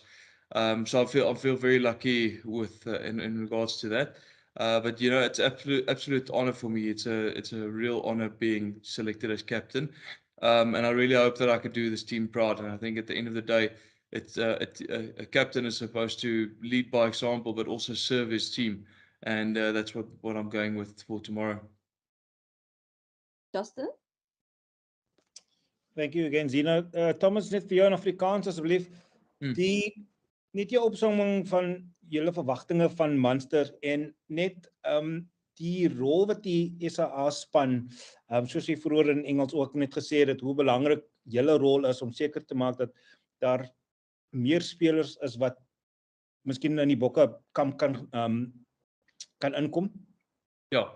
Kyk, is baie belangrik vir elke speler om te weet dat dit 'n geleentheid is om jou naam op te steek. Om vir die Springbokke te speel. Dit is 'n platform vir ons almal, maar nie as 'n individu nie, as 'n span. Dit is baie belangrik om eerder te wen as 'n span en dan elke individu op te heilig as gevolg daarvan, maar om op jou eie storie te gaan nie werk nie, en ek dink ons almal besef dit baie goed. Wat ons wel verwag van Munster is, gelukkig het hulle nou al 'n hele paar wedstryde gespeel wat ons nou kan kyk, en ek dink ons almal is redelik op dieselfde bladsy wanneer dit kom by hulle. Maar ons verwag definitief 'n fisiese stryd teen hulle. Ek dink hulle mols is baie goed. Dit is natuurlik 'n area waar ons hulle ook sal graag wil aanvat. Ons weet dat hulle hierdie weer ken en hulle weet waaroor dit gaan, en dit is iets waarna ons hard gewerk het hierdie week en wat ons voor gewerk het. So ek is seker al die spelers is regtig op dieselfde bladsy en reg vir hierdie stryd wat voor ons lê. Nathan, is that a fresh question or is your hand still up? Yes, please, Zina. Okay, you can go. Thank you. Bafana, just touching on Justin Ford's question, having been already touring with the box collectively as an SAA management staff, have you any differences and similarities with your junior box size environments that you've identified? Look, I think the biggest thing here is that, players and management in terms of preparation and planning is quite, it's quite intense. Understanding the level of analysis that goes into games. I think that's probably the biggest difference. Whereas if you're coming into a junior environment, it's more about the teaching process. So we're trying to get them to this level that I've just experienced in the past week. Outside of that, I think, any rugby player is just about the same. There's a desire to get better. There's a desire to win. And I'm hoping that our experiences here that we've taken and the learnings can, just be passed down to the young players as well.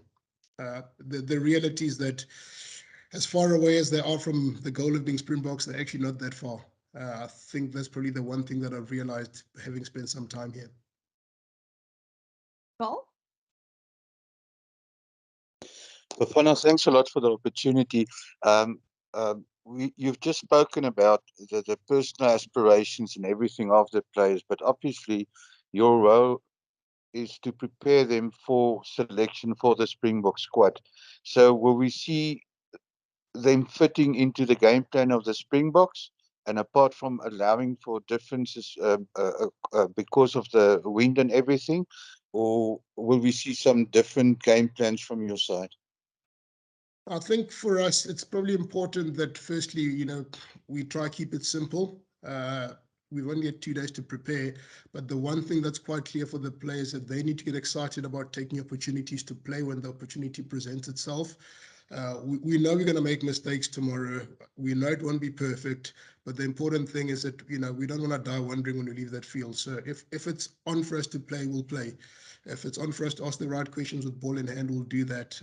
Again, we can't go away from our kicking game. We can't go away from our set piece orientated nature. So, and again, the strong defense that, not just as Springboks, but as a South African identity. That being said, we certainly are going to try and look for opportunities tomorrow. I think that's been the theme for the week, looking for those opportunities tomorrow.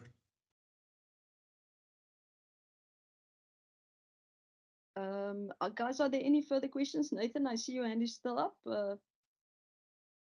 Yeah, just promise just one final question.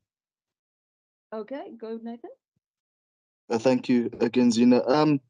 Bafana, I'm not sure if this was asked on Monday with Coach Stick when he announced the MUNSTER squad, so excuse my ignorance, but I just saw the MUNSTER side that wasn't just announced. In the looses, you'll be playing without an out-and-out open side flanker. How do you go about prepping for that, especially when MUNSTER are pretty sound in the breakdown department? Yeah, we understand that. I think the most important thing for us is to play to the ball when you've got ball in hand. We have identified the breakdown as an area that we can certainly, that we know they're strong at. So we need to be better in terms of that. But as a team, I think our defensive system and what Joey's been putting in place with regards to that should help us a little bit as well in terms of forcing turnovers. It doesn't always have to happen at the breakdown, but I think the way we're going to defend and our approach to the game will probably help us get some turnovers. And again, those turnovers need to, there'll be opportunities for us to have a go at them. So that's really the thinking in and around that. That being said, I think John Luke can, is quite good on the ground. I think Pepsi, when he puts his mind to it, can also be good on the ground. Tommy here, Joseph Dweber, all those guys, Henku van Wyk, all of them very good on the ground. So, we'll probably get opportunities when it's on.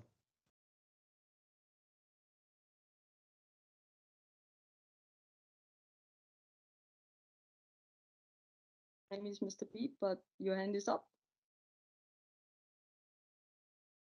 Sorry, Zina, this person for young Zina. Ek verneder om verskoning. Good afternoon, gentlemen. Ja, as jy nou Mr. P. Hier, Percy. Percy. Mr. P, jy kan dit gooi. Nou het ek alles gesien. I apologize, colleagues. I apologize. Good afternoon, Skipper. Good afternoon, Coach Bafana. Coach Bafana, can I also ask you briefly a question, a follow-up to my colleague Justin Ford's question? Can I ask you, you guys selected 14 Springboks. Is it easy, and I'm asking the question very carefully with your experienced campaigner, Skipper next to you, is it easy working with these experienced campaigners like Springboks? I almost went on to say veteran Springboks, but experienced campaigners for you guys as new coaches coming in. And Captain, Skipper, kan ek vir jou vra dan Ierland, het julle 'n bietjie ongemaklike tyd, julle nasionale span 'n bietjie ongemaklike tyd afgelope naweek gegee daar in Ierland. MUNSTER gaan natuurlik nie die rooi tapuit uitrol vir julle nie. Hulle gaan kom om nog verdere pyn op julle neer te bring. Yeah, I think, sorry, Percy, thank you. There's 2 ways to look at that. Firstly, a lot of these guys understand that this is another opportunity for them.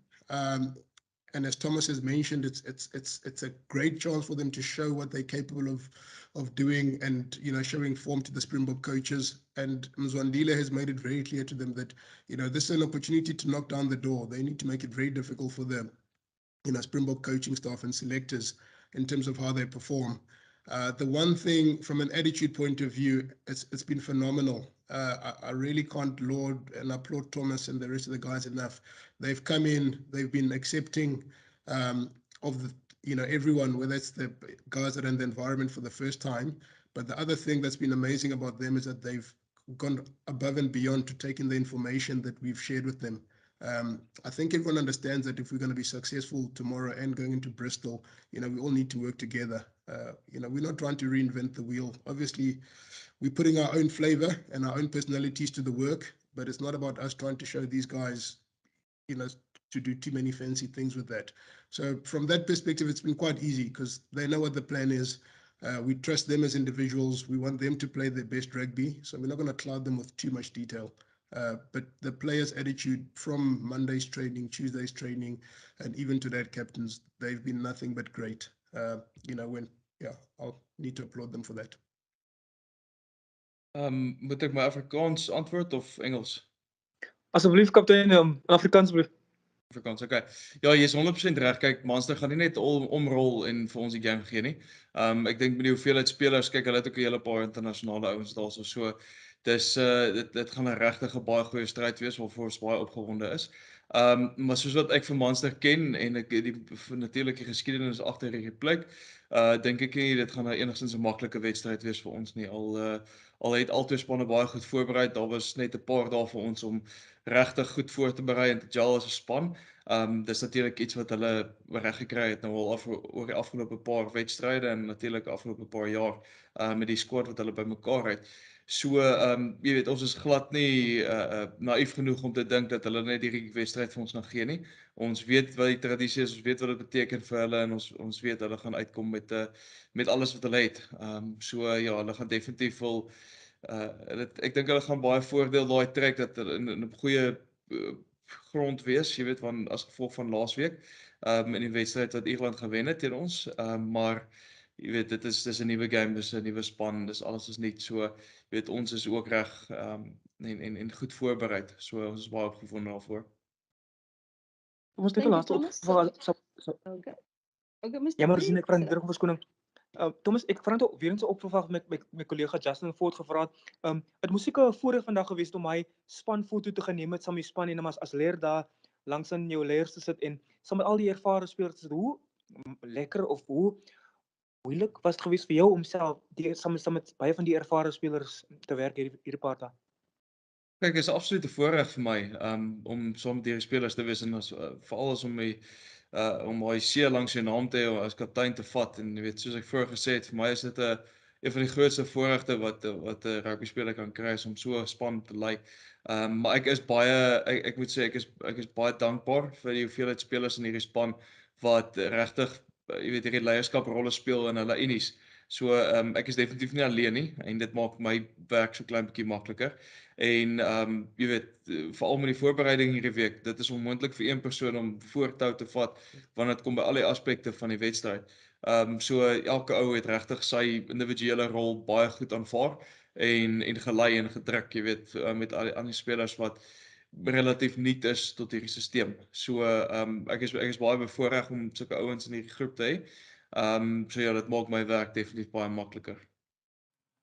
Hello everybody and welcome to Forever Rugby on Forever Sports. For today's preview, as SAA take on Munster tomorrow evening in the first clash, midweek clash of the South African calendars for this tour. It's a very good SAA side that has been named. It's a decent Munster side, obviously missing a lot of international players who are away on international duty. So it was never, unfortunately, going to be the strongest Munster side. But there's a couple of nice players. They are being captained by Jack O'Donoghue, who is an Ireland international. And a couple of nice players to look out for. But yeah, before we look at the two sides, please do smash a like on the video. Please do subscribe to the channel as well. A massive shout out to Bedcozo, who are bringing you this preview. They are helping us power the Autumn Nation series and making sure that our coverage is as good as it possibly can be. So a big shout out to Bedcozo. If you would like to get involved, there's a link down in the description. Go sign up for BetCodes to go get betting. We will be giving away free bets throughout this SAA versus Munster Watchalong, as well as the entire weekend. So if you would like to get involved in that, then make sure that you go and sign up for BetCodes. A link in the description. In terms of the two sides, we'll start with the Munster side, and this is how they will line up. So, as I said, it's a very different side to what we sort of usually see. You know, no sort of Peter O'Mahony, no Ty Byrne, no Joe Carberry, for example. So many players who are unavailable to Munster for international duty, but still quite a couple of nice names and some players who I think will definitely sort of, first of all, test the SAA, but I think also importantly, you know, I think these sort of games, whilst from an SAA perspective, you know, you're looking at young players who are sort of putting their hand up and trying to show that they will be international players one day. I think this Munster side's sort of in a similar sort of attitude in terms of a bunch of players who are not necessarily the first team, the first choice, but they've got an opportunity to impress. They've got an opportunity to show their worth against what is essentially an international B team. I mean, not even essentially, it is an international B team. So it's a big opportunity for a lot of these players. And you think of something like a youngster like Edwin Idogbo, who's a very, very exciting young lock. I think that these sort of games are perfect for something. He's 19 years old. He's already 122 kgs. Packs a big punch.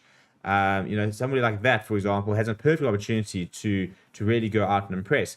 But if we look at the Munster side, we start at the front row. It's Josh Wishley, Diamond Barron, and Rowan Salanoa, and Neil Scannell, who is a very experienced operator on the bench. In the second row, we've got Edwin Adogbo, as I said, mentioned the 19-year-old lock next to Kieran McDonald. Jack O'Donoghue captains the number 6 jersey. He's next to John Hodnett and Gavin Coombs, who does played quite a lot for Munster, with plenty of experience there. The halfback pairing is Paddy Patterson and Ben Healy. Simon Zebo, very, very experienced player, 35 matches for Ireland, did go on a British and Irish Lions tour, back at Munster last season, and still has a lot of quality around him. Himself, Shane Daly, and Mike Haley are the back three. In the centres, Roy Scannell and Antoine Frisch. Roy Scannell, very nice player, and I think that centre battle is going to be quite interesting with Hendricks and Henk Overbeek versus Roy Scannell and Antoine Frisch. Then off the bench for the men from Ireland, it's Niall Scannell, Liam O'Connor, Keenan Knox, Cian Hurley, Alex Kendallin, Neil Cronin, Patrick Campbell, and Malachi Fekitoa. So a bit of international quality in the likes of Fekitoa coming on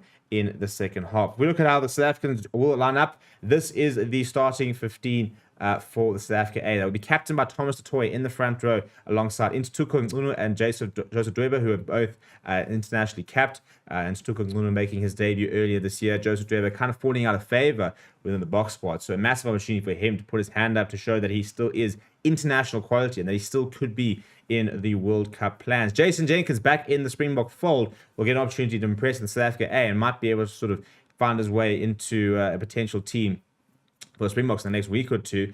He's next to Ruan Nokia, who also received a cap earlier this year. Junior Springbok captain Pepsi Buthelezi does start in the number 6 jersey next to Albert Lowe, and then Jean-Luc Dupree, a late addition to the side, starting at 8.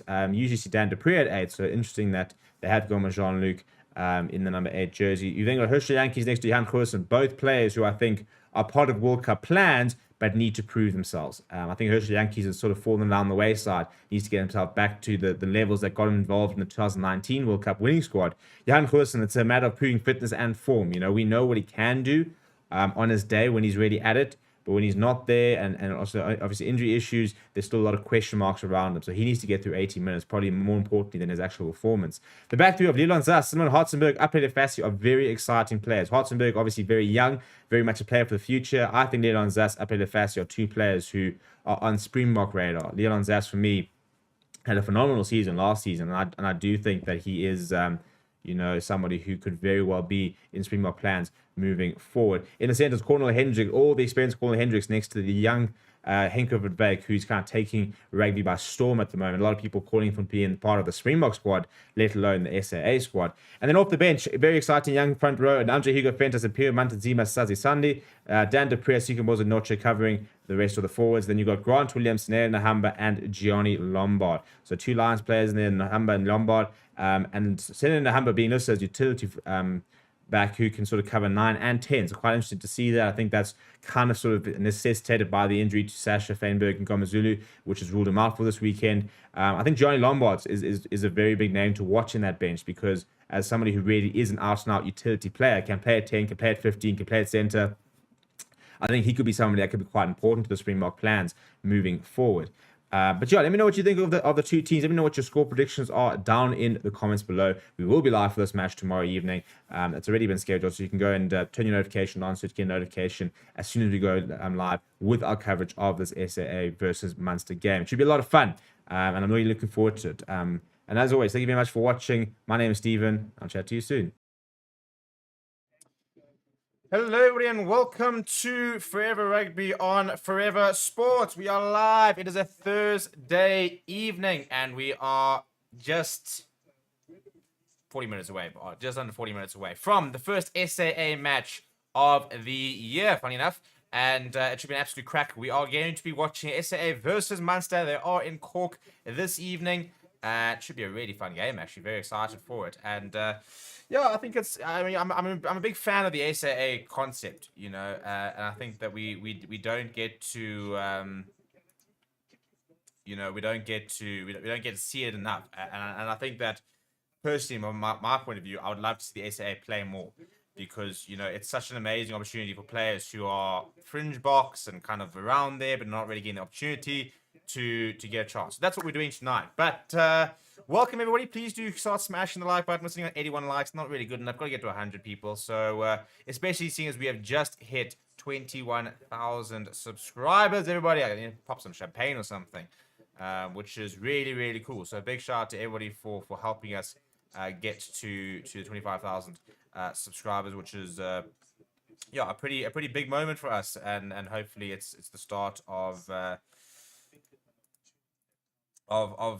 next sort of big step, and hopefully we will be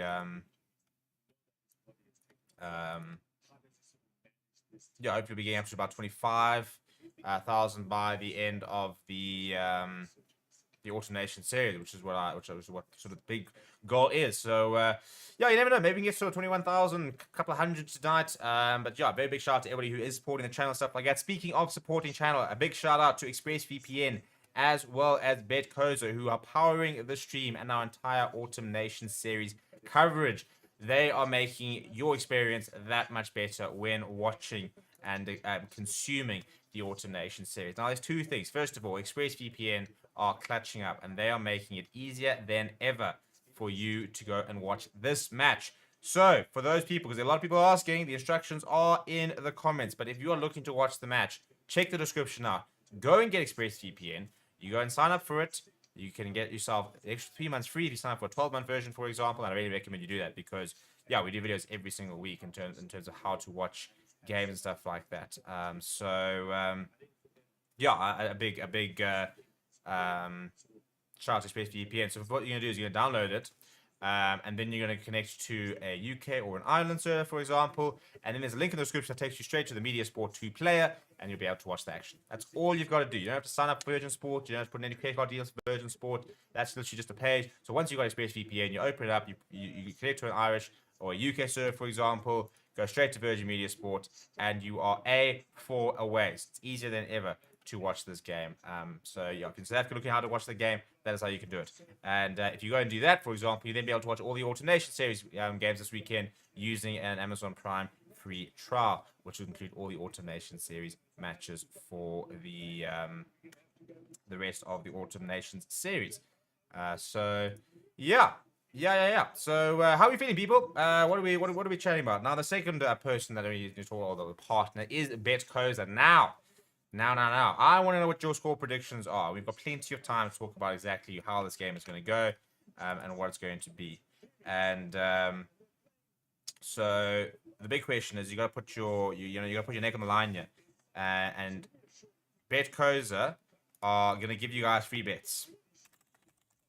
So what you're going to do is you're going to follow this link over here, and you're going to go and give me your score predictions. Very few people are. You're going to go and give your score predictions over there. That's where I want my score predictions there. So go to that link, go and give me score predictions. The closest person will be winning a 200 Rand free bet, courtesy of Betcozo. We'll also be giving away a random sort of 50 Rand, 100 Rand free bets throughout the match. And so, and then make sure you do sign up for Betcozo, because if you don't have a Betcozo account, we can't give you free bets. There are far too many people who are winning free bets who are like, oh, cool, thanks so much. Here's 200 Rand, you can go and bet. It's basically free money. And then we can't give it to them because they haven't signed up for Betcozo. So go and get yourself a Betcozo account, and we'll give you guys some free bets, which should be really cool. So kickoff is in about 33 minutes. We've got plenty of time now to really dissect this side. I mean, we'll be bringing it up later and looking exactly what the side is. And I want to bring it up on screen and sort of talk about a couple of players who we're going to be monitoring, and players that we want to be that are really worth watching this evening. So but first of all, so to get yourself ExpressVPN, make sure you're sorted and ready to watch the match. As I said, it's really, really easy to go watch it, so there's really no excuse not to. And then go and predict the score. There are a couple of predictions coming in, but keep them coming. So that's I'm gonna get the pinned comment over there. Go to that link. Go and give us your score predictions. We're gonna read them out. We want to see what you guys are saying. We want to see what you guys think is going to be a good score. What you guys are backing to be the score this evening. So to go and do that, then make sure you go and visit that link over there in the description and go and give us your score predictions. If you guys don't give us a score prediction, I can't give you free bets, because basically as soon as you give me a prediction, those are the people we put into like a lucky wheel, and we draw those names, and from that we get our free bets. that Betcoza will give to you. And I mean, as I said, it's free money. Why would you say no to free money? I mean, come on, you go and put $200 on the box to beat France. The odds at the moment are very much against the box, so we can back yourself. Go put 200 rand on box to beat France, and you could walk away with. I'm actually not going to lie to you. I'm going to show you exactly how much you could walk away with right now. Or you could put on the handicap, for example. I don't think it'll be a particular. I think it'll be pretty good at handicap actually. So we want to go to rugby. And if you were to go and put 200 rand on South Africa to win, you would then pocket 530 rand. How awesome is that? How cool is that? 530 rand. And I said you could be putting that 200 rand that wasn't even yours. You know, so Betco's going to give you a free bet, and then you can go put that on all of a sudden from nothing, $500 in your account. You know, so this is how easy it is. But in order for us to be able to give you the free bets, you've got to go and give us your score predictions. So that is the link in the description. Go and check out that out there. Give us your score predictions, and we can give you guys some free bets. Again, if you're looking to watch the match, check the description. It has all the instructions. Get yourself Space VPN and go to Virgin Media Sport. And awesome, you're sorted. You know, life's good. Monica Jill, ladies and gentlemen, of the Fair Sports Members Club. Thank you very much, Monica. Welcome to the channel. What's the chat been saying, people? Where are we at about this? What do we say for this? What is quite interesting is I put a poll out on Twitter, and I basically said, what is our goal for this match? You know, what do we want to achieve out of this match? You know, I think that. You know, it's a case of, is it a case of, you know, the result's quite important, you know, we need to go and win, we need to go and show that the side is a good side, but, you know, et cetera, you need to build confidence. Or is it, for example, someone like Johan Khoes, he needs game time. Herschel Jantjies needs game time in this sort of situation. You know, Jason Jenkins needs game time in a box setup, you know. So how important is it for these players to get game time? And, you know, and is that one of the main things about tonight? And the other aspect is performance. You know, how important is this game for, you know, getting it right? How important is this game to making sure that you know, the teams are the team is playing well, that they're aligned with the Springbok values, that they're aligned with the Springbok game plan, and that they can then go out and play for the Springboks whilst we know that they can do the job and they understand the system. So how important is that sort of part, you know? So it's quite a few different sort of aspects. You know, it's not quite as simple as just go out and win the game. You know, there's so many other things that can come into it and should be coming into it. This is about as close as we can get to an international game. You know, the only thing close would be if it was like SAA versus Ireland A or Ireland Emerging, for example, or something like that. You know, like as other sort of B-sides, or like a New Zealand Maori All Blacks, for example, or a New Zealand All Blacks Select 15. You know, those are probably the only sort of things that are closer to an international match than this sort of situation. So, or playing against like the British and Irish Lions. So, you know, in terms of, you know, seeing which players are ready, which players can make the step up, which players should be making the step up. You know, players got an opportunity tonight to put their hand up and say, you made a very big mistake letting me run around here. I should be in your main squad playing against France on Saturday. And that's what these players can do. And the big sort of carrot that has been dangled out to all these players is the Rugby World Cup next year. You know, the coaching staff very much saying, you guys are playing for your places on the plane next year. You know, you go and put in two really big performances in the SAA, you get yourself into World Cup contention.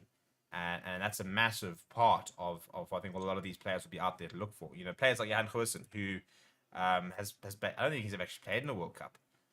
You know, players like Cornel Hendricks, who's maybe been lost to the system. You know, he might be thinking, right now, you know, with injuries, well, if everybody's fit, I probably don't make the World Cup. But if a couple of injuries come in, I want to make sure that I'm the next name.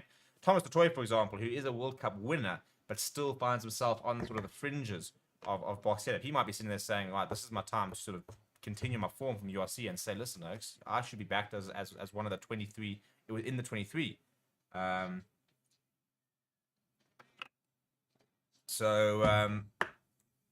there are a lot of sort of subplots, and the other thing is you've got a lot of exciting youngsters. You know, Simon Hartzenberg, for example, Henk van Wyk. These are very young players. Pepsi Buthelezi, even Art Lowe is still very young. These are very young players who in Sukhumunu, you know, Andre Hugo Venter, you know, the sort of Simphiwe Mantanzima, Sazi Sandi, you know, very young players who we sort of wondering, you know, are they future Springboks? And these games, whilst they won't determine it, can give us some insight. Can genuinely show us, yeah, maybe they are. Maybe there's something here. Maybe I think these kids could be Springboks. And at the same time, I think you can also get questions as to who aren't ready, and that's a bit of a negative thing, and it's not 100% accurate. But you come out and you really struggle, and you're really struggling to play the game style. You're struggling to execute. The good thing is there are 2 matches as well, so it's not like it's a one opportunity. You will get 2 chances, and if you still can't really crack it, they might just sit there saying, well, maybe you're not ready yet. That doesn't mean you're not a good enough rugby player, but right now you're struggling with the game plan. You're not really slotting in. You're not ready to play for the Springboks.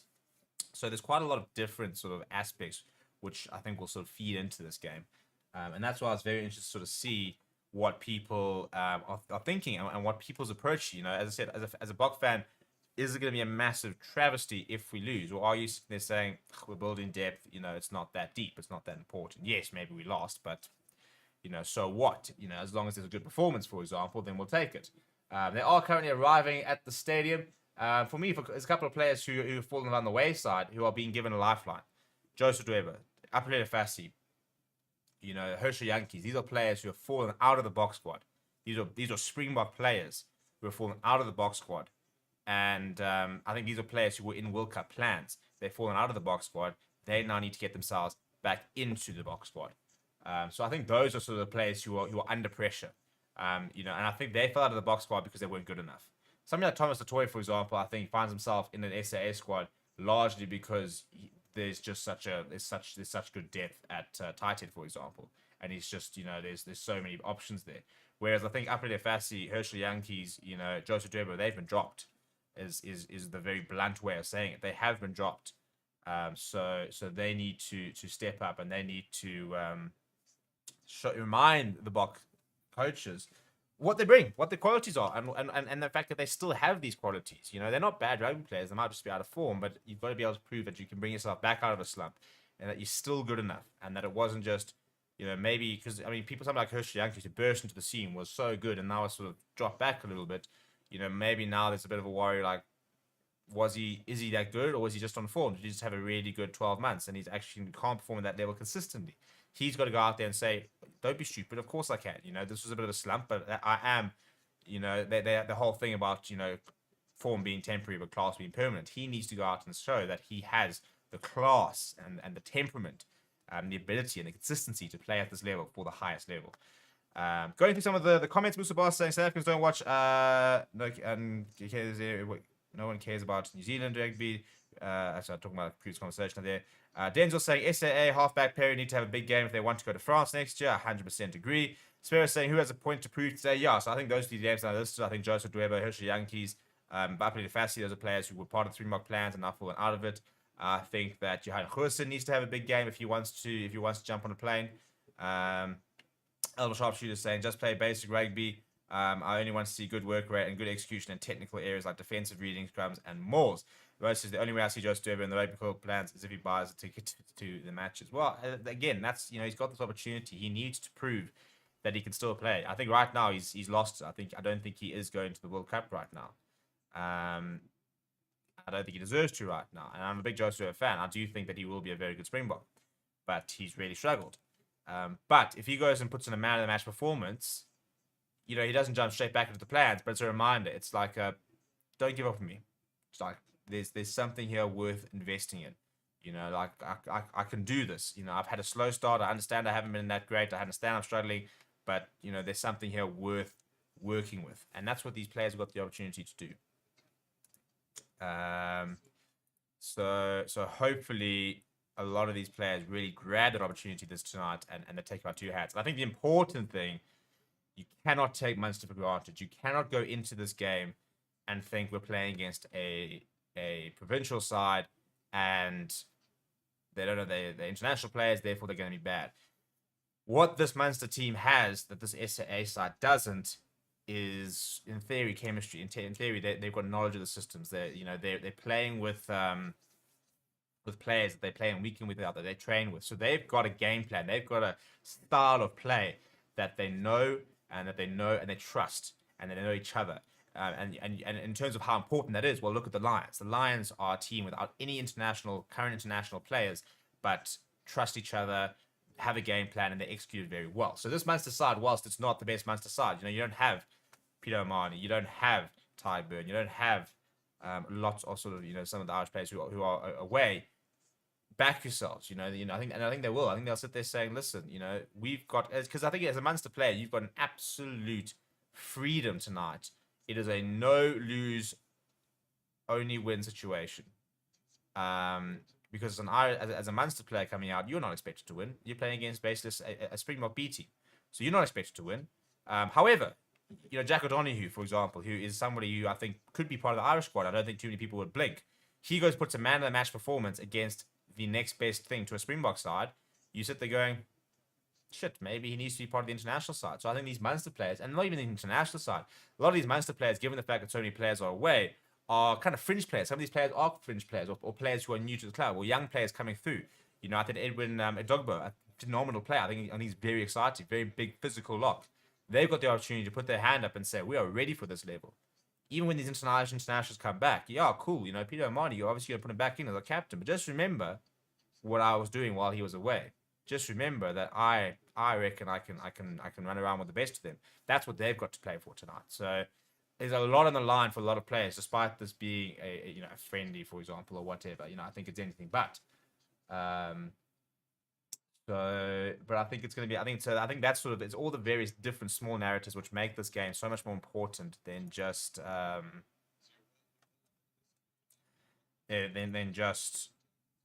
around for a bit and sort of see how we're going and stuff like that. I think it is. I think it's a much bigger occasion than that. And for a lot of these players, for some of these players, some players never got to play for Springboks, but they played for SAA. And whilst it's not the highest honor you can get, this is the closest thing to playing for your country. Than playing for your country. So it is also a very big honor to play for the South Africa A. So for something like Henk van Wyk, Suman Hartzenberg, kids who have gone through the SA under-20 system, and they want to be Springboks one day, they will be Springboks one day. I can bet my house that both of them will probably will be Springbok capped. But they're thinking, sure, but we're actually in the national system right now. We're in the national plans. So early, so young. And that's an opportunity. That's a huge backing for them to say, yeah, some people mentioned Andrew Hugo Venter, all of those players as well. That is the Springbok management saying, we see you as future Springboks. Show us why. Show us, confirm that. We have a suspicion that you guys are going to be Springboks. Go and show us what we saw and go and prove to us that we are right in you. Some of the other comments over here saying, Dion saying Herschel must show some fight and character and play his natural game. Michaela says the Munster team will struggle to score a try. Tian says, hey Stevie, are there any really young players with a realistic chance of being part of the 2023 squad if they play well? Van Wyk, Dan de Prier, maybe Johan Grobbelaar if he gets a chance later. Yeah, I think from the young players, I think that Henk van Wyk's probably the only one for me who is on the World Cup radar. And two reasons. First of all, he is a bit older. He is 21 in January, so whilst he would be 21 at the World Cup, which is incredibly young, it's not 19. It's not a teenager. He is into a second senior season, for example, even though it's very much his breakout season. And I think that what we're seeing from him is, especially from defensively, is that he looks incredibly comfortable at this level. He's playing week in, week out. They're not having to manage him just yet. They will have to manage him to a certain degree, but it's not like a young player who's got a bit of injury where you're like, cool, you want to play him for a bit, but you can't just let him loose. He does kind of come across as quite a senior player, which they're happy to play him week in, week out without having to worry about him. And the reason I say that I think his position helps him is I think we do lack depth at 13. We've got Lakanya who's arguably the best 13 in the world. We've got Jesse Creel, who I think is doing a very solid job at the moment, was very good over the weekend. After that, we're suddenly going, there's like makeshift 13s, or do we bring in like a Cornel Hendricks who's a bit more experienced? So I think that Henk van Wyk right now doesn't make the plane, but Lakanya or Jesse Creel gets injured. I don't see why Henk van Wyk can't be joining them on the plane. I can't see why he can't be a genuine contender to push those players. As I said, you're not going to wish ill on people, but how many players are World Cup winners because of injuries? Like how many players are? You look at the 2011 World Cup final, and when New Zealand won it, you know, you had Aaron Cruden who started in the final. But remember, they went through that whole fly half fly. They just couldn't get any luck. Dan Carter went down. All their fly halves were going down. And Aaron Cruden stepped up to start, and he got injured in the 34th minute. Stephen Donald came on and guided New Zealand to a World Cup, you know, and he only played 25 times for his country. He only played 25 times. I mean, how unbelievable is that? But like literally, I think it was Colin Slade went down, and then Dan Carter. So he was like 4th choice. He wasn't even within the squad. And his first game was actually in the World Cup final, and he had to play about 60-odd minutes or 50-odd minutes. So these players are now showing if there are injuries, put us in the plane. We're the next best thing. You know, back us. You know, send us over there. That's what they can do over the sort of next 2-game period. Is put themselves on the map. Okay, let's say my prediction is box 27-6. How do you watch the game? Check out the description in terms of how you watch the game. I am going to show a video now exactly how to do it. But check out the description. Go and get yourself ExpressVPN. Go and connect to an England server, Irish server, and you can go and watch the game for free on Virgin Media. The link's also in the description. Contender saying, what would happen if Pepsi, Dan, Dupree, Elwler, and Noche play a storming game and perform better than Ruiz? I don't know. We'll have to wait and see. Diesel reckons Munster will win this, 32 points to 25. But also, guys, you can't tell me this. You got to go and vote on the link. Check the link. You know that link over there. Go and fill it in and let me know who you guys are backing. You know, don't just go tell me here. Go and fill in that link, and I can give you guys free bets courtesy of BetCoza. You know, why would you not want that? So go and do that. Go and fill it in.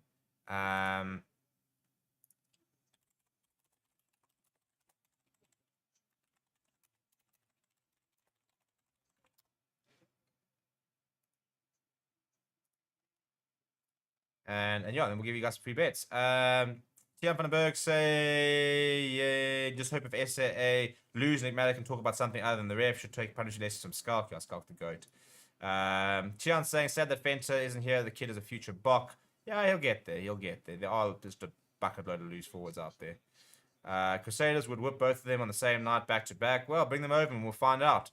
Dion says, Ruiz deserves an opportunity before conclusions can be drawn. Are we pecking order? That would be fair, 100%. The match is starting. We've actually had a bit of a countdown. Where is my countdown? I can tell you exactly how many minutes. 30 minutes, 27 seconds. It does not hop past, so not too long to go. One from Fury would say, my score prediction, Springbok A, 24, Munster 19. Monash is saying, what Supersport channel is it on? Supersport Rugby 211.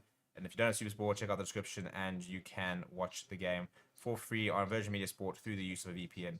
So go get yourself ExpressVPN and sort yourself out. Contender saying, if Cornel Hendricks shows he's still got the goods, could he be the Bok 13 for the Boks to see a young old Bok combination of 12 Williams to 13 Hendricks? Well, he has to skip past 2 other players. Ultros, how cool would it be to have Nahamba at 10 with Grant Williams at 9? Yeah, I'd enjoy that. Have you stopped moaning about the ref yet? Who's you? Don't put it on me. Don't come here with me. Yeah, it's very late kickoff for the South African fans. How do you rate a player for the SAA team against club team? Doesn't make sense. We can only rate players capable against other teams or maybe tier 2 nations. Well, what are you supposed to do? You can't. SAA side's never going to play against Ireland. So this is what you've got. This is what you have to do. And if you're not going to take anything out of this game, then we shouldn't have planned in the first place. So it's not the highest level we can find, but it's very common for B teams to play against club sides because you can't always find international opposition. Yeah, cool. It would have been really cool if we were playing against, for example, the Barbarians, but we just, we're not. I hope Artenberg may make Ziva consider letting his boots take a permanence. Yeah, listen, Ziva's good, eh?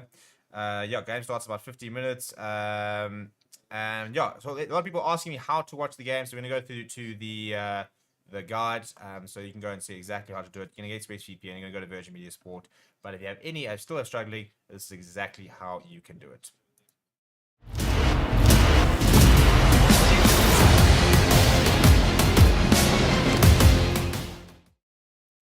Hello and welcome to Forever Rugby on Forever Sports. For today's guide on how to watch SAA versus Munster. It should be an absolute cracker of a match. Kickoff is at 9:30. South African Standard Time. So it is a bit of a late one. But the good news is you can watch it on a free-to-air broadcaster this Thursday through the use of ExpressVPN. And a big shout out to ExpressVPN who are powering the channel this month, helping us make the Autumn Nation series one to remember and helping us giving you guys the best possible match day experience and entire sort of series and tournament experience. Before we look at exactly how you can watch this match, please do smash a like on the video and subscribe to the channel as well. So we did a guide on all the Autumn Nation series videos, and basically your best bet there is to go and get a free trial on Amazon Prime, connect to a UK server on ExpressVPN, and you can watch all the games. However, this SAA versus Munster game is not part of the Autumn Nation series officially, and therefore is not part of the broadcasting packages and not being shown on Amazon. However, the very good news is that Virgin Media have gone and bought the rights for this, which means it will be shown live and in HD on Virgin Media 2. Now, here's the issue. If you go to Virgin Media 2, for example, and right now this is me in the South African Circus Stars, you'll see at the moment that the video is not available. This is literally Version 2 Media Player. So what you're going to do is you're going to download ExpressVPN, you're going to install it. There's a link in the description down below. Go and get that sorted. And you can get an extra 3 months free if you do take up the 12-month subscription. We do videos like this all the time, how you can watch rugby, so I really do recommend it. You're then going to go and you're going to connect to an island server. You're going to click on the 3 dots on the right here. It'll bring up all the various locations. You go and you'll choose island. And you'll then just turn it on like that. And there we go. And you're going to bring up this page and it says, sorry, the video is not part of your region. You're then going to refresh the page.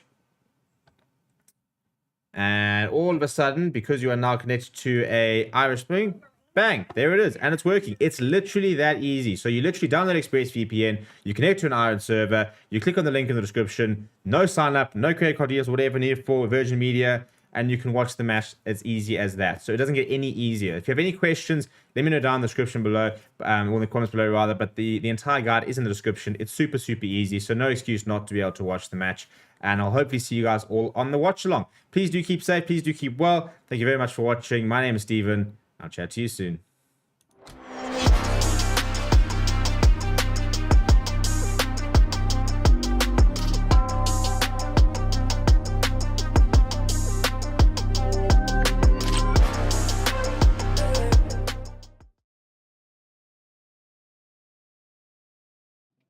Right, so if everybody keeps asking how to watch the match, that is how you can do it. It's very, very straightforward, people. It's not hard at all, and it does work. So go get yourself ExpressVPN. Check the description for, first of all, the ExpressVPN link, as well as the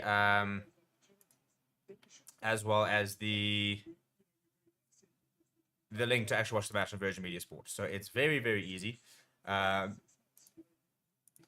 So there's no, I mean, I said, you know, you can't complain about not being able to watch a match when it's that easy to watch it. So yeah, it's gonna be a cool match though. I'm excited. But in terms of who we're about to watch, that's the big question: is who are the teams and what can this SAA side do? Who's gonna be on display? How old are some of these people? These are sort of the questions that we get asked, and to answer these questions, I'm going to give you a video, because instead of me going through the lineup, and I mean, let's be honest, I mean, you can only hear so much of, if you only listen to so much of my voice, but so this is the side that will be taking you on Munster in about 8 minutes time. Get your beverages, people. Get your beverages. I'm not going to drink a beer. It's a Thursday. I'm going to save myself for the weekend. You know, this rig of mine needs, you know, to be protected. Otherwise, we're not going to make it through Saturday, because it's going to be a big night. So if you want to get your beers, I'm going to stick on the good old H2O. Get your beverages, and we'll reconvene in a few minutes. But until then, this is the SAA side that I'll be taking to the field very shortly.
Right, so that is your SAA side to take on Munster this evening. So, yeah, a very big... I'm just trying to sort my flipping camera. Calm yourself. That's what you need to be doing. Yeah, so it's a pretty big moment for a lot of those players. As I said, some of these players might never play international rugby, but it is the next best thing. It is the next best thing. Is for me too. Well, I mean for me it is.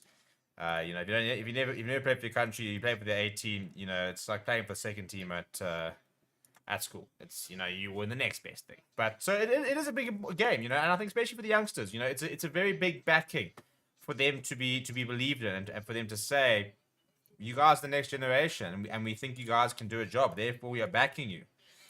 But yeah, so we're about 2 minutes away from kickoff. Busy looking at the team and stuff like that, and thought I'd go some of the predictions. So we've got a lot of people throwing predictions. Now, I need more predictions though. I want to give guys a free bet. I mean, actually, we're gonna kick the start off right now.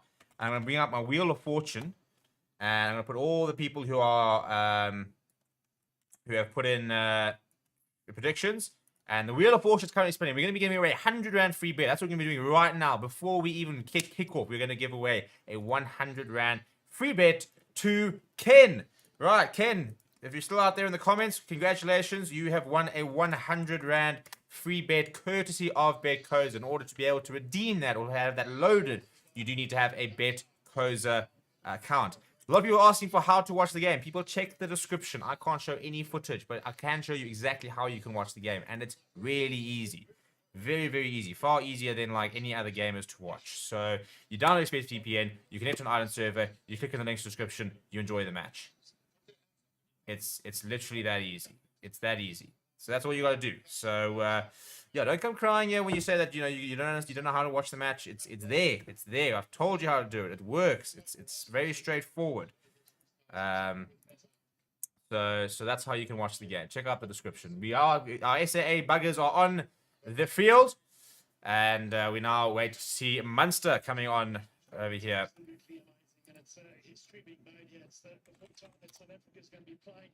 Against Munster, and the Red Army has come out in force. We've got a sellout stadium. In fact, it was sold out weeks ago. There's such a great expectation to have South Africa in Cork, in the province of Munster. Right, shall we go? Being led up by Jack O'Donoghue, who is Ireland capped, by the way. In case anyone was wondering, he has got a cap for Ireland. Very good player. And I think he'll be obviously a very important part of this this Munster side this evening. So we're almost close to kickoff. I'm going to be going to the Munster side in a little bit. I just want to make sure that everything's working. I'm going to get my tracker on screen so that you can see where everything's happening on the field. Where is it? There it is. There's the tracker, so that'll show you exactly what's happening where. And again, if you guys are looking for how to watch the game, check the description. It's got all the stuff you need. Go and get yourself set up and then come back and watch with us. That's the whole point of these things, is to watch it all together, people.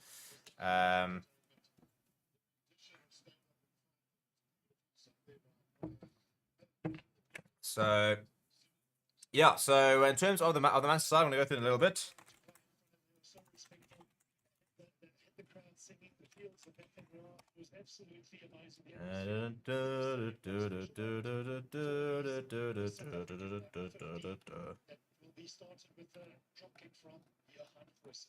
Right, Jan Hussen with ball in hand. We're ready. We're almost ready to go.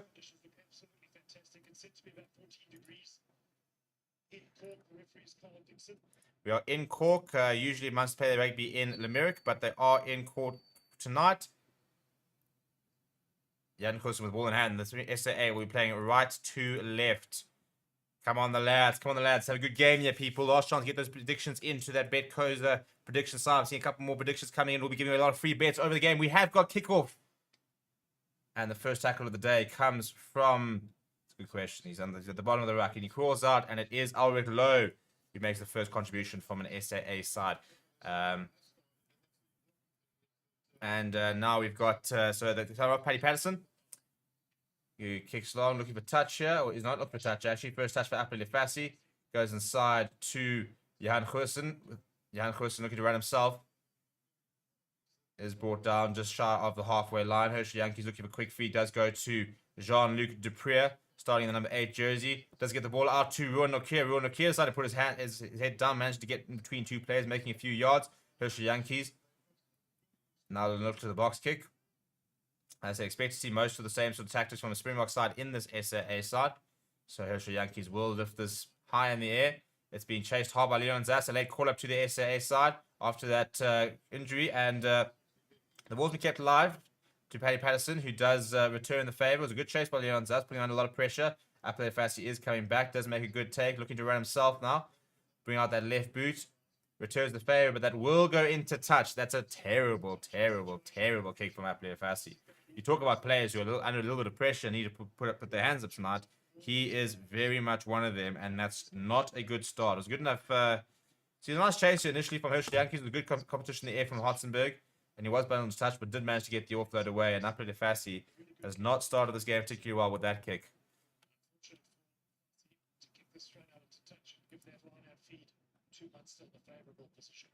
So all of a sudden, Munster with the line out. It's a good take at the bad front of the line. That's Kieran McDonald taking the ball from Diamond Barron. So it is Barron controlling things now. Big more defense required. And he comes away and Joseph Dweber chops his legs. And Percy Buthelezi tried to get in there with the Jackal wearing the number 6 jersey tonight. Not usually where he plays, often on the number 8. Big tackle coming there from Thomas du Toit.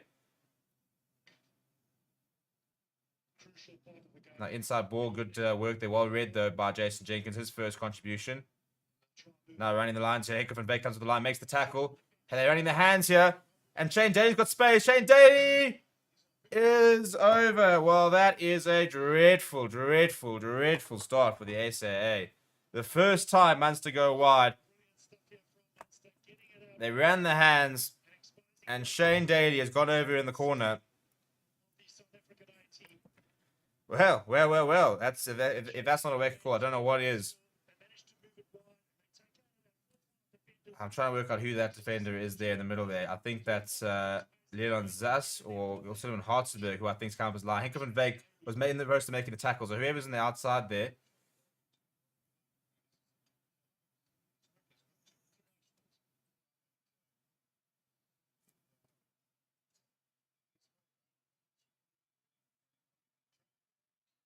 Why is my scoreboard not working? Give me 2 seconds and I can get that working right now. Bang, bang. Yeah, 5-0 after the first 3 minutes. The kick's still to come. However, I do need to change the teams around because this is going to be South Africa A.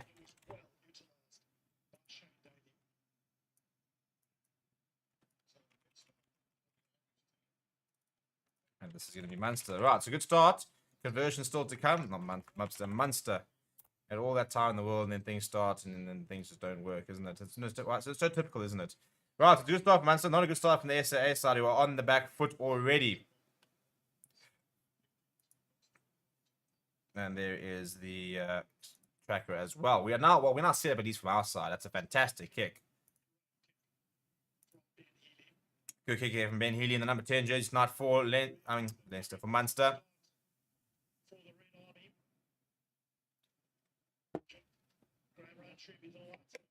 That's a sellout crowd, and you can see what it means to them. They enjoyed that. Right, so the SAA on the back foot. Now need to come from behind to win this game. The restart coming, and Hartzenberg is after him. Makes a good hit. It's a good tackle, actually, on Gavin Coombs, the number 8. One of the players to watch for me for Munster tonight. Now, Edogbo. Hard to miss. Very big physical presence that he brings. Still very young. Now, Paddy Patterson will look to find... No, not find touch either. So he goes straight down the throat of Apele Fassi, looking to make amends. It's a good tackle coming from Coombs, though. Ball is available for Herschel Yankees. Goes to Thomas du Toit. Thomas du Toit inside to Jean-Luc Dupré.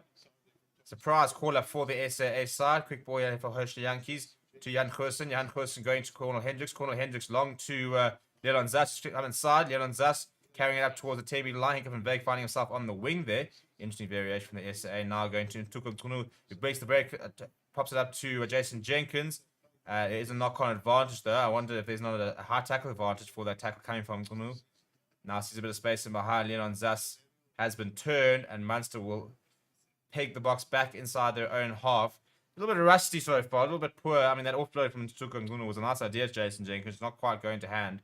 Trying to see if it was a knock on from him. Yeah, it's really poor from Jason Jenkins. You've got to be taking that.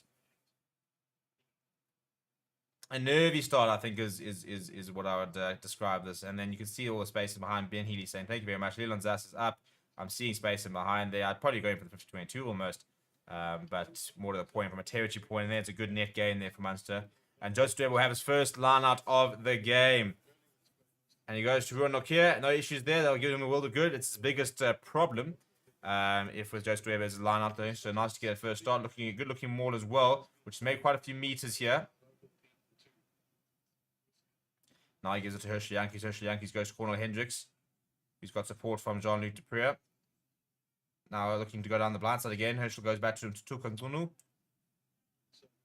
Ball fills it up. It comes away to Albert Lowe. Now Herschel Yankees are slowing things down. He will go back to the box kick. Look to be kicking a contestable. You're going to have Leon Zass. He'll be after this. It's gone pretty central, so it's not competed. That's a good take. And all of a sudden, Munster on the left-hand side here. Shift defense needed here. Handcliffe and Vake is covering. Simon Ziba decides to go to the boot, but it's well picked up by Fassi. Fassi returns the favor. Ben Healy now. Kicks it over Handcliffe and Vake, who is backtracking. But the ball is going to run. Is it going to run too long? It does run too long. So we'll go back for a scrum where Ben Healy kicked it. Yeah, I mean, I think two teams that will naturally kick the ball a lot. You know, I think the Boks always tend to try and put it in the air, make it contestable, try and find that territory gain, and then sort of try and basically. So I mean, if you still don't understand the work, the idea is the Boks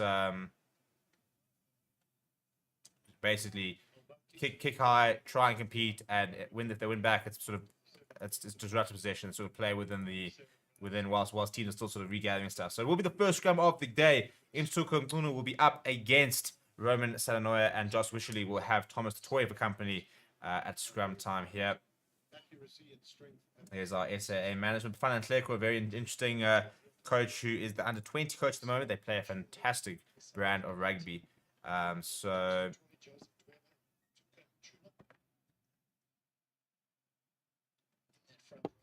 no excuse, ball kicked away by Yankees, which led to the first try.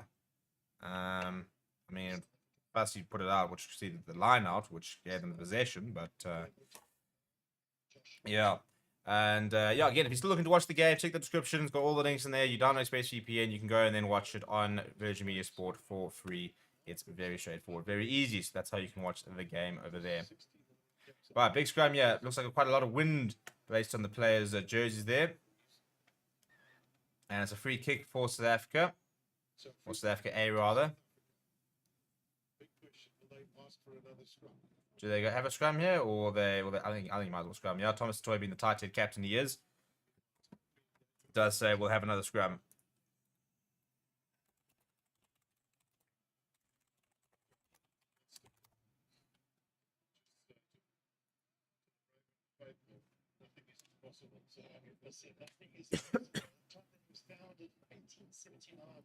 Such rich history.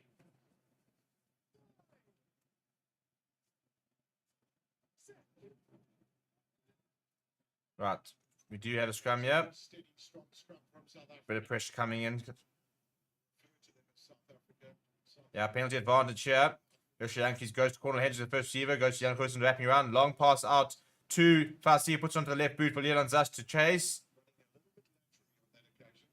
Oh, a bit of a fumble. And he's been caught, and he has carried that over. So we'll go back for penalty. We're going to take the 5-meter scrum here. Yeah, 5-meter scrum. Yeah, good pressure to be put on by Leon Zass. Made a bit of a hash of it, to be honest, did Mike Haley.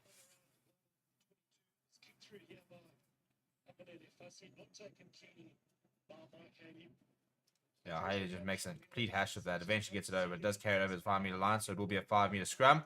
And based on that last scrum, which was a penalty advantage, hopefully this will be a nice attacking opportunity here for SAA to get back to it. Penalty try would do nicely. Try and level up the scores. Nice platform to try and give Cornel Hendricks into a gap would also be quite favourable. Good field position here now for side and I side. Watch out for Jean-Luc Dupree. Great addition to that loose foot shirt. Dalric Low and Gibson Muttalesi. Might just be a pickup from Jean-Luc Dupree. Well, the ball's popped out. Jean-Luc Dupree does come in. He does slip. Not quite sure what happened there as the ball just popped out, but it is available here for South Africa. Albert Lowe carrying up with the support from his teammate Ruan Okia as his franchise teammate. Now Thomas Toye, captain for the night. Penalty advantage for offside. So free roll the dice here for SAA.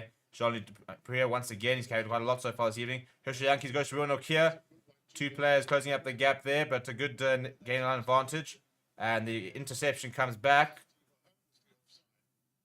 And they'll go back for the penalty. Decision time here. Do you go for the 3 points? What are we really here for to do? Are we here to win the game, or are we here to play rugby, to things? So what is Thomas Toy going to do here? It's very kickable. I mean, you can pretty much drop kick this over. But could we see us go for the line out, try and drive him more? Will we try another scrum, for example? What's the decision here for Thomas Toy? I think going for the line seems to be the discussion that we're having.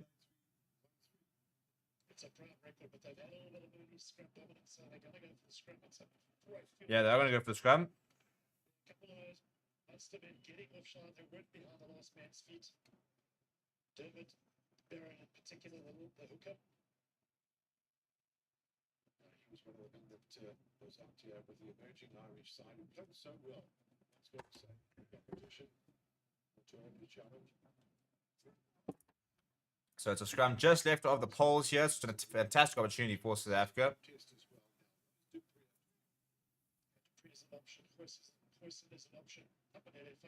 That's a good looking scrum. This will be clean ball here for Jean-Luc Dupré. Now big shove coming in. So Herschel Yankees goes to Cornel Hendricks. Cornel Hendricks, a bit of a fumble. Comes up short. Herschel Yankees goes to Pepsi Buthelezi.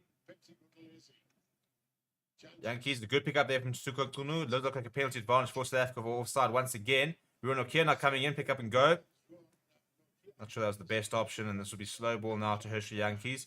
He's got Jason Jenkins right there, but he does skip and goes to Jan Hussen. Jan Hussen over the top. Uplet Fassi is over, and the SAA strike back. That's what we like to see. That's what we like to see. I started to ask a lot of questions. They bashed it up, bashed the ball down, around the corner. And then we saw the reverse marker. Attack from Ruan Okia was helped the defense up a little bit. Second shot. Yeah, it wasn't the cleanest. I'd say rusty, almost, a little bit disjointed is kind of how the start has been for SAA. It's been a couple of fumbles here and there. Not quite clicking just yet, but it's a good try. It's a good pass by Jan Hussen over the top, skip pass, and Uplet Fassi has got plenty of space. He had a man outside him as well. So as soon as this pass goes to hand, takes out 2 months to play. Simon Zebra shot up, and as soon as that fell into the hands of Uplet Fassi, just one thing to do, and that was to run it in, and especially somebody with his pace, never going to struggle with that.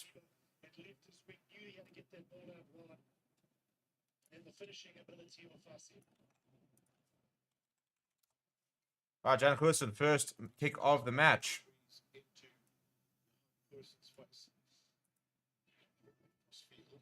And Jan Hussen splits the poles there. It's a good kick from him. How the box would like to see somebody like that lining up on the weekend.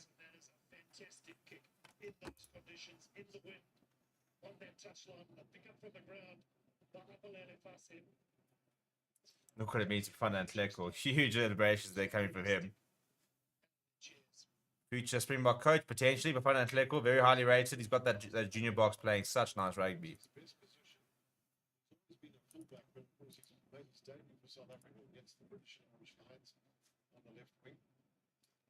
Munster goes short, and they've almost won it back, but Joseph Dweber was a live threat, managed to come away with it, but it is a knock-on there. I think it was from Pepsi Buthelezi. Uplet Fassi not agreeing with that call. Very strange to see Pepsi Buthelezi with the number 6 jersey in the back, often plays at number 8. Quite interesting, because if you look at the loose chair, for example, you could very well have Albert Lowe at 6, for example, Jean-Luc Dupré at 7, and Pepsi at 8.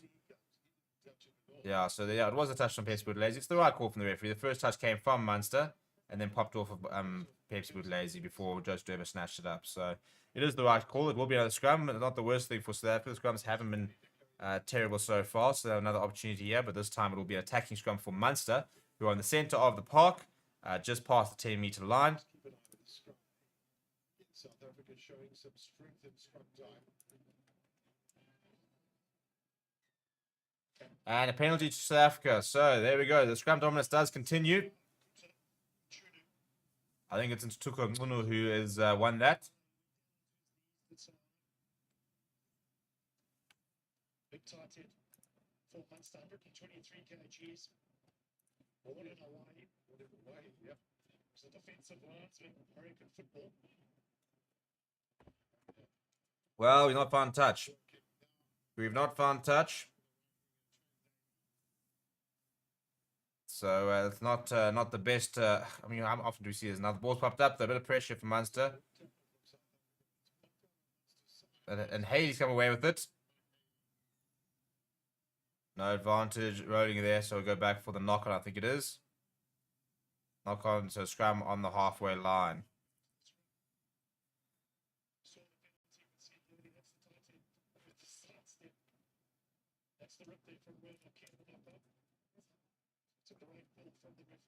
So I don't think it's the worst net result to actually go back for the scrum. We have had so much scrum dominance. I think we'll pretty much scrum all night.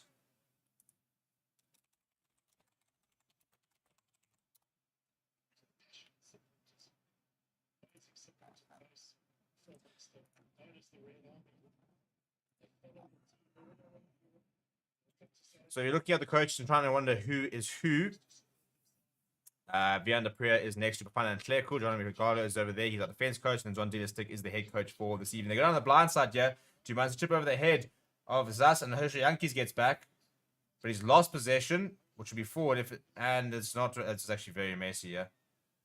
But it's a South African penalty. Well, I'm trying to work out what this is actually for.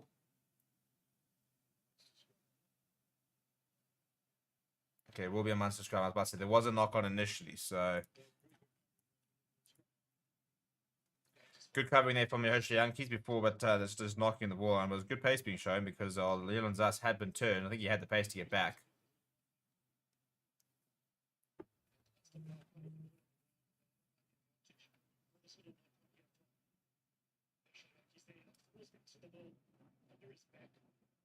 I think the penalty was for playing the ball on the ground here against Munster, but yeah, so as he's sliding, as he's gathering there, Hershey Yankees just losing it forward there, so it will be another scrum.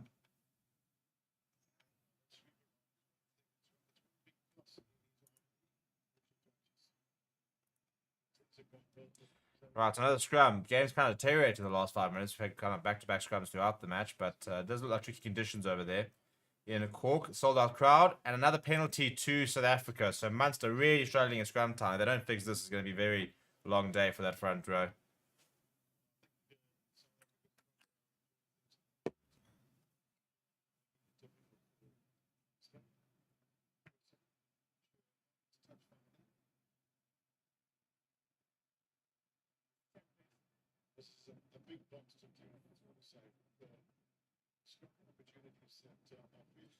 Well, this time we do find touch, which is a good start. So, but Oosterwebber will throw the ball into the line here. We're just shy of our 22. Ruan Okia, the obvious target, does go to Ruan Okia. Another good take from him. Good liner from South Africa. And looking for the rolling more here.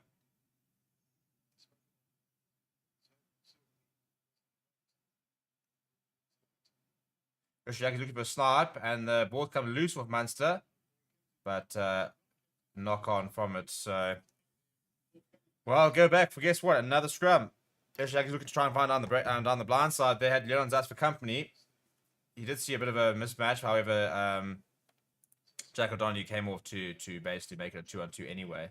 And it came off Jack O'Donoghue's hand. Didn't quite go into touch, so Shane Daly did kick it ahead and managed to regather, but coming back for the knock-on that was caused by Jack O'Donoghue, who is the Munster captain tonight. Two-time Irish international. A man playing some very good rugby, could very easily be in that Irish squad.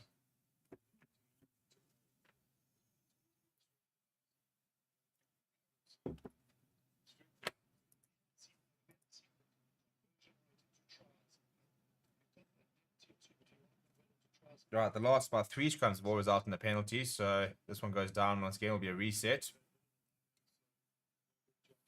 Can we just have a word about this this jersey? I think this is nice in the South Africa jersey. I mean, the Bok jersey. If I had to go buy a jersey right now, I reckon this is the one I'm buying.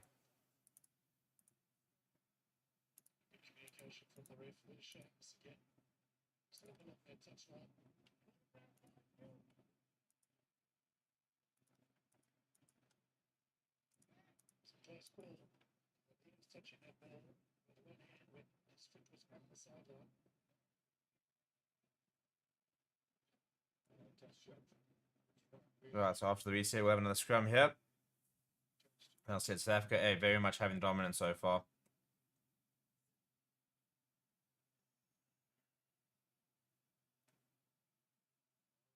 It's pretty solid. This time it's actually available for Hershey Yankee, so no penalty coming. Once again, looking down the blind side to Leon Zas. Leon Zas bumped one away. Gets the offload away inside. What a pickup that is from Ulrich Lowe if he has done it, which he hasn't done it. I was about to say, goodness me, that would have been a fantastic kickoff. Going down the short side, yeah, they've obviously identified a mismatch. Leon Zas just sitting down, Shane Daly. Yeah, I thought it was about to say it looked like an incredible pickup from Ulrich Lowe, but just knocking it. I mean, that's a huge hit.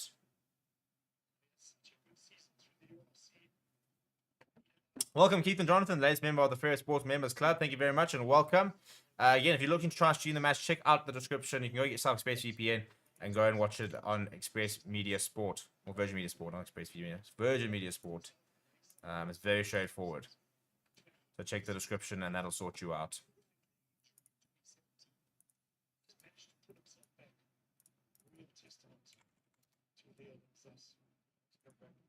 That's a much better scrum coming from Munster. They do break down the side here through Gavin Coombs, who's brought down by Ulrich Lowe and Herschel Yankees. Good running away there from Ulrich Lowe as well. It's available for Patterson. Good hands here, and it's a knock on there from Johan Goosen. Penalty, actually, it's a deliberate knockdown, and that's a fair shot. Was never in a position to catch that ball, was Goosen. So it's a penalty for Munster, and they'll, I think, probably opportunity for them to kick for touch and to just wind the clock down a little bit. They've been under a lot of pressure. It's been one-way traffic since that SAA try. But that was a much better scrum, and I take a lot of confidence out of that because that's the first scrum where they've really actually competed and haven't been completely blown away by this SAA pack. Ben Healy sporting his Movember pretty well. Will kick towards touch. And he will find touch. That's a brilliant kick. He's put them about 10 yards out. Well, you can't ask for much more from your fly half there, but that was a much, much better scrum there. A lot of pressure coming in from Intukabuna's side.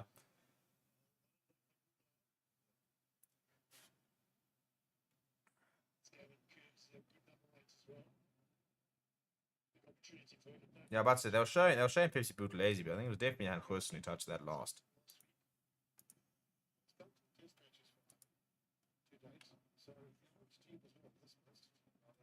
Right, so Munster line up for a line just outside the 5-meter line. So once again on the SAA door. And they go to Edward Ndogbo. Ronald here working really hard. Doing very well. Bit of a counter shove there. Penalty advantage though for lifting the leg. I think it's against Jean-Luc Dupree. So free roll the dice here for Munster.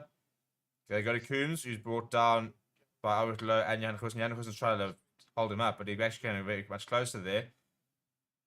That's a nice tackle by Joe Strebe, stopping Kieran McDonald in his tracks. Now to Haley, kick to the top. Fussy. Oh, it's gone straight through the hands of Simon Zebo. If he had taken that, he would have been in. We've gone over the head of Apelele Fast. So go back for the penalty. I think Johnny Dupree was guilty of lifting the man at the maul.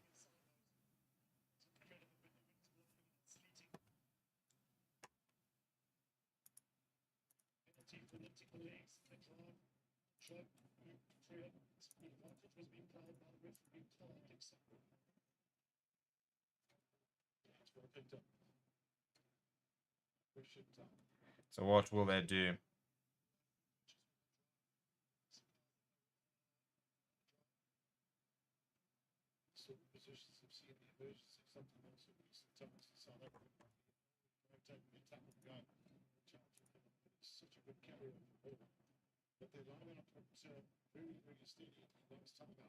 Pretty good cross kick actually. It was a little bit too far, but it was very contestable there from Simon Zebo. And if he managed to hold on to that, he would have been over.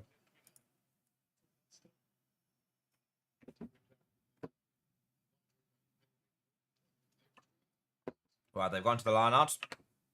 So Barron feeds it. It's a fantastic steal though. Ruan Nokia has risen and come away with it. Leon Zas has run back into traffic, but SAA have managed to turn that ball over. So Herschel Yankees is asking for someone to carry the ball up. It will all be Joseph Dweber. Create himself a bit of a better angle. He's got Johan Goosen in the pocket. But I think Herschel Yankees will do the honours himself.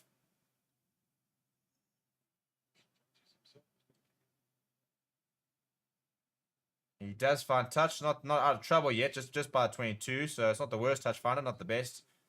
Not out of trouble yet, but this is a brilliant read there from Runokia. He just gets up and slaps the ball towards the side. Leon Zas is awake to the threat and goes straight back towards traffic. That's a fantastic. I mean, that's exactly what you want from your number 5 lock. Getting up nice and hard, slapping it back to our side.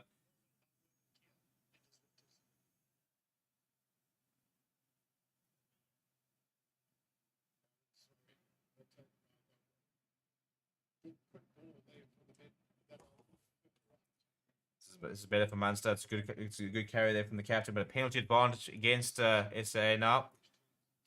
Which the loose said, carrying it into contact. Slow ball here for Paddy Patterson. It's good hands.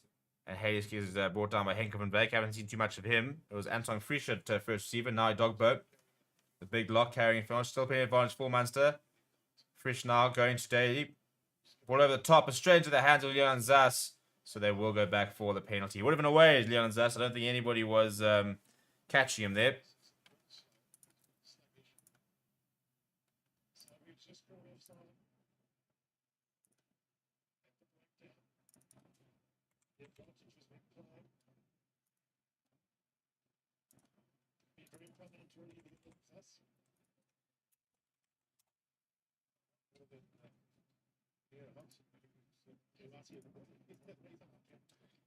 Right, decision time for Munster. They had a lineup, and so they're going to go for another lineup. I don't think we're going to see too many teams go for polls yet. You know, I think towards the dying minutes, if Munster's got a kick to win it and beat SA, then they'll probably take it. But for all intents and purposes, this is basically, I mean, it's a glorified friendly, I suppose.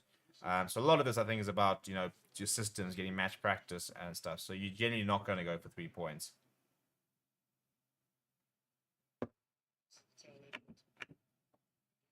Long ball at the top was textbookly read by Leon Zas, who, as I said, I don't think anyone would have caught him there. Right, once again, Munster back on the 5-meter line. Runokia, will he compete? That is the question. They do go to the back of the line out. It's well taken once again from Kerry McDonald. This time the ball comes just short. And no penalty advantage, so SA have done well to stop the maul now, but now they need to defend well. No arms is the call, so Runokia has been penalised here. Penalty advantage here. Good hands here. Long ball over the top. Apple Fassi needs to scramble. And Simon Zebo is going to go over very, very easily. Acres and acres of space. And that ball, as soon as that ball went over the top, SA were in big trouble. They had a penalty advantage anyway. You did kind of feel that was coming.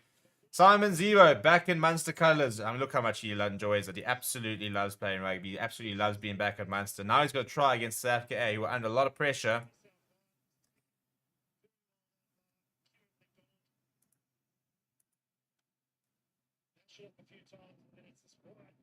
Yeah, the defense setup there, it's just, I mean, completely unmarked. And you could see, I mean, the defense system there was basically, if you have to make the hit there, because as soon as that pass was released, they had no chance. What I want to know is how Apple Fassi is the most outside man, and yet the first person to get there is Henk van Beek. So, interestingly enough, 1.7 thousand people voted in our poll and said that 88% people were convinced that the SAA side will be taking the win. Well, they are down once again. 12 points to 7 is how it stands, with the conversion still to come from the number 10 for Munster, which is Ben Healy. Right up against touchdown. It doesn't get much harder than this for him. We saw Jan Goosen slot a very similar kick to this, but on the other side of the field. And on the right-hand side as opposed to what is now the left-hand side for Healy.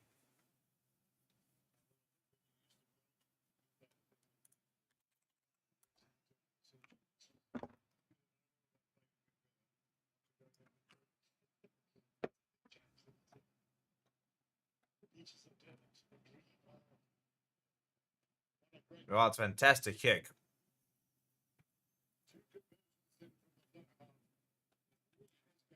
Well, 14 points to 7. SA back behind.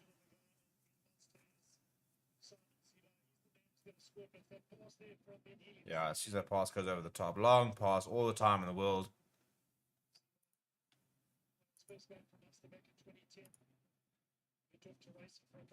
Right, another touch for Gavin Coons. Has been very, very solid so far in this early stage of the game. 30 minutes in. We are half an hour in. 10 minutes to go. So far, as I said, very disjointed from SAA, which I suppose you kind of expected.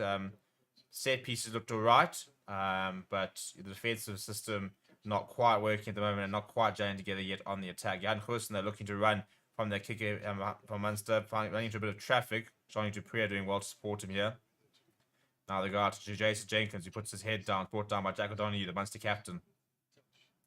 Hershey Yankees goes to Jean-Luc Dupree. He's caught on the ball a little bit. It's a good line being run there by Wishley.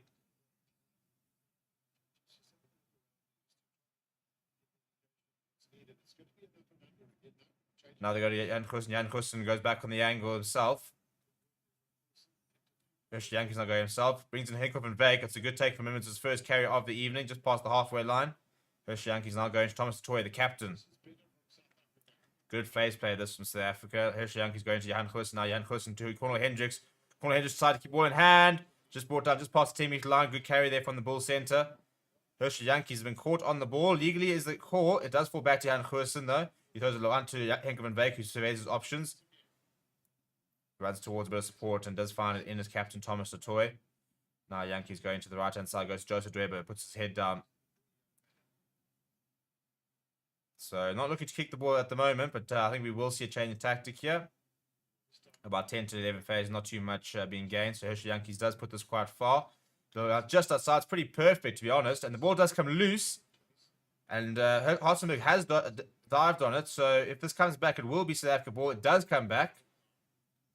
So now up to the 22, Jean-Luc Dupree. Now Jan Goosen. Jan Goosen goes to Henk van Wyk. A bit of a fumble. And almost loses the ball once again. So Henk van Wyk there, a bit of trouble there. And that's pretty poor clearing. But eventually the ball does come available to Yankees. Not the best pass into Tukongunu. So the South African attack just a bit fractured at the moment. Need to kind of rebuild, reset. They go to Jan Goosen, who pops it to Jean-Luc Dupree, who's made about 10 to 12 carries so far this half. Been absolutely everywhere. Yankees thought looked at the blind side, decided to come back and field to Jason Jenkins.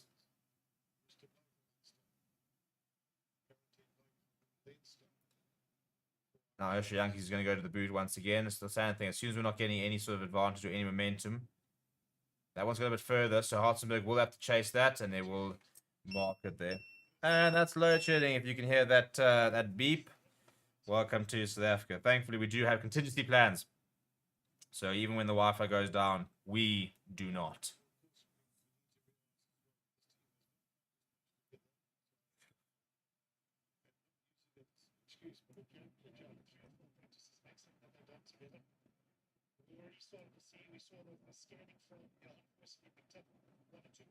And I think if there's one thing that, you know, I think this SSA side looks like a side that's only had, I think they've only had 2 training sessions or 3 training sessions at tops. I think it's actually only 2, you know, as a side. And they kind of look like a side that only had 2. So as I said, the scrum so far has been fine. The lineup's been fine. The attack has been very disjointed. The defense has been very disjointed. So I don't think it's too much of a surprise. Not an excuse by any means. But yeah, it looks very fractured, I think is probably a good word for it. We will have a water break, which means it's time for us to give away another free bet. Who wants a free bet? Who wants a free bet? Yeah, people. We are going to be going back to the Wheel of Fortune. And it's spinning, and it's spinning, and it's spinning. There are 17 people right now who are eligible for potentially winning a free bet. And it is going to go to Ashton. Well, big congratulations to Ashton. You are a winner of a 100 Rand free bet. So, Ashton, make sure we will be sending an email to you to notify you. And make sure you go and get yourself a BetCoza account. Everybody that has entered, you guys got to get yourselves BetCoza accounts. You guys got to go register for that stuff so that we can give you these free bets. If you can't, you don't register, I can't give you a free bet. You know, it's one of those things. You know, it's like you don't have a crypto wallet, you can't trade in crypto. You know, it's just those sort of T's and C's, you know, kind of requirements. Right, so we will restart with a line. Joseph Dweber with ball in hand on the halfway line. Goes to Jason Jenkins. That's 3 out of 3 for Joseph Dweber. He'll take a lot of confidence out of that. Now it's a good looking maul as well. Initially was getting a bit of momentum. Now one comes to stop, so it is presented to Herschel Yankees. Yankees decides to go to Jean-Luc Dupré. Been very busy. Now, Albert Lowe. Now, Herschel Yankees will go back to the box kick, which is what he was hoping to try and do earlier, but couldn't because of the couple of Munster players floating around there. Ball goes up, it will bounce. That's a big tackle on Simon Zito from Cinnamon Hartzenberg. So it is Munster possession. They're just outside the 22.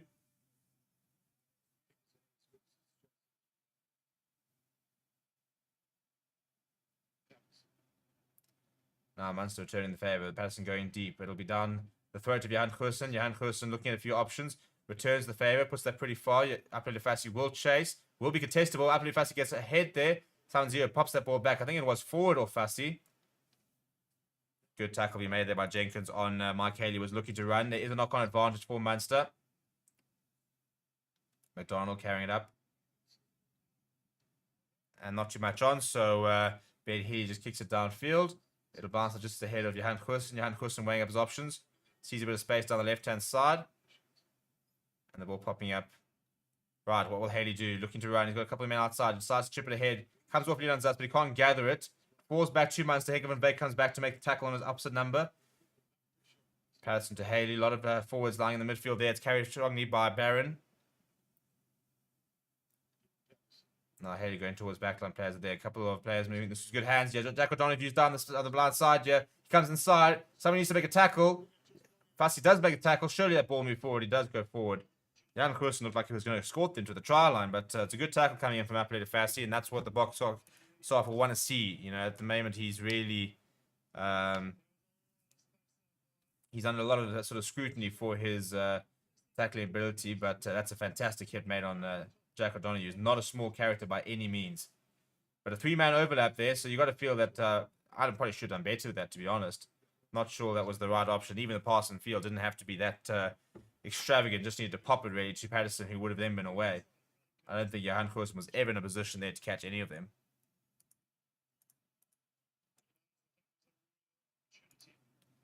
So arguably, I think Munster probably thinking right now they probably should have scored that.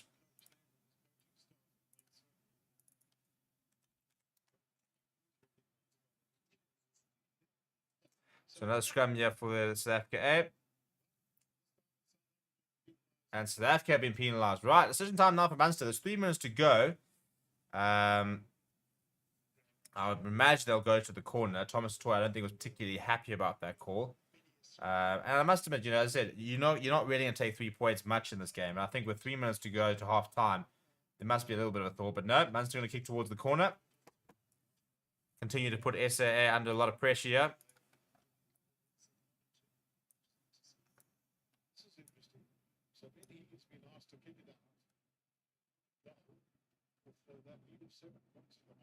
Just about on half time, so Munster backing themselves to score another try.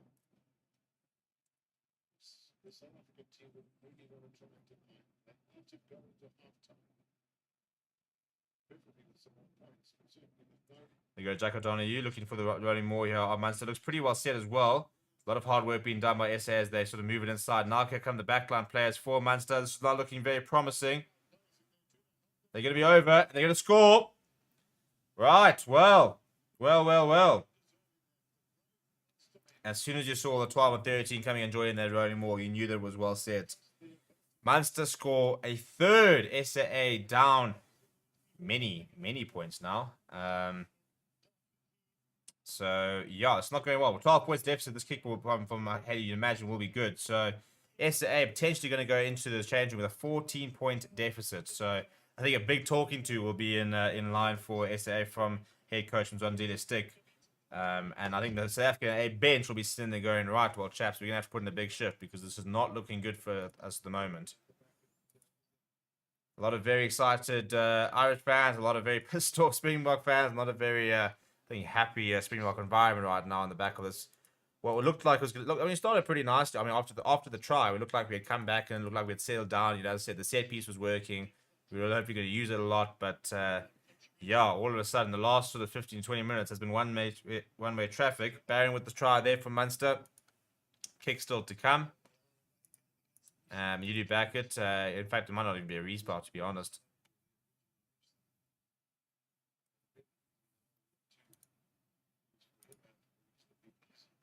Well, given how easily he slotted the last one, which was right up against the touchline. Oh, look at that weather. Raining, coming across the field there. It's a good kick, though.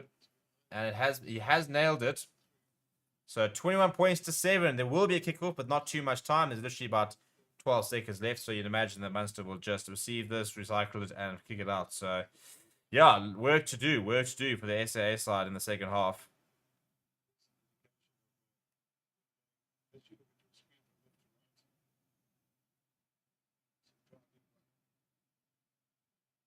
They do go short. SAA to try and win possession back. The ball's come across.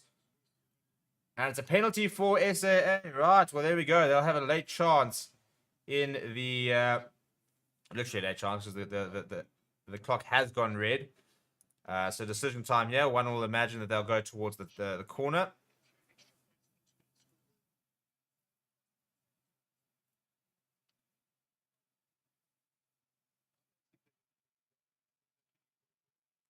I'll definitely kick for the corner, yeah.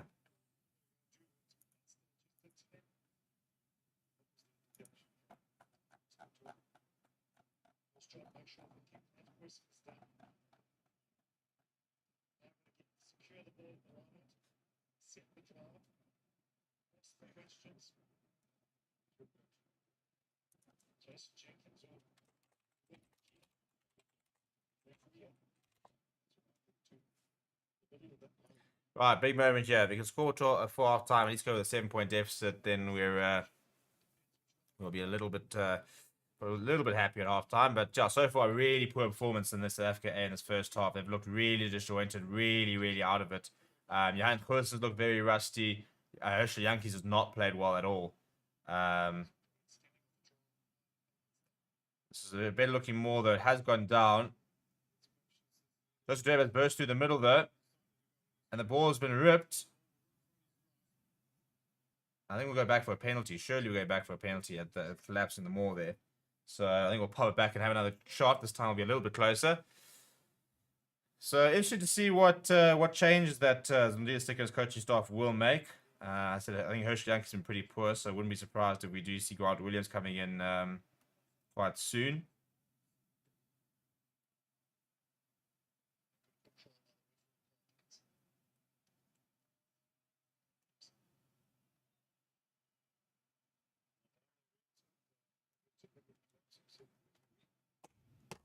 Right, so another opportunity here. Got to try score. Got to try score before half time, yeah.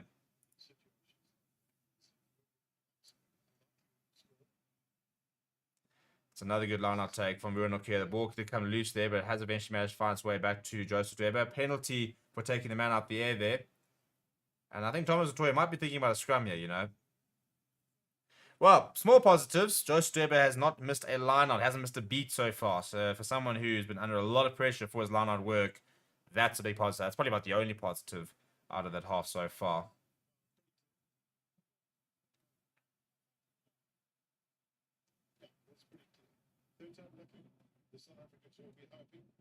I mean, he literally tried to grab his head. It was a little bit hectic. And to Ruan Nokia again, that's another good line out from this SA. And this is a very good looking maul as well. Herschel Yankees is coming. The ball has come loose though.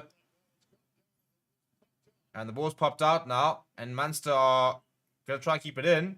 Jan Goosen is desperately trying to get back. The ball does go out. Try a chance going big and poor because the ball looked pretty well set. But the SAA do not get a try before half time. They will go down with a 14-point deficit. Not the half we wanted. So let's see. It's a couple of things there. I think a couple of players who are struggling from the SAA side. Generally, they do look very fractured as a side, which I think is pretty inevitable given the fact that they've only had about 2 or 3 training sessions. But yeah, not really much of an excuse for missing tackles, for dropping the ball. These players it's not a preseason game. These players have been playing. So we're going to need a lot of improvement in the second half. We're going to have a bit of a quick break. In the meantime, go and get your predictions in. We've got a lot more free bets to give away. So make sure you don't miss out on any of that. Go and get your prediction in. It is the pinned comment. If you're still looking to watch the match, go and get ExpressVPN and go and click on the Virgin Media Sport player. The link in the description there, and you can watch the game. And we'll see you guys in a little bit.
And we're back. Apologies, people. I had a couple of technical issues my side. Just entirely frozen.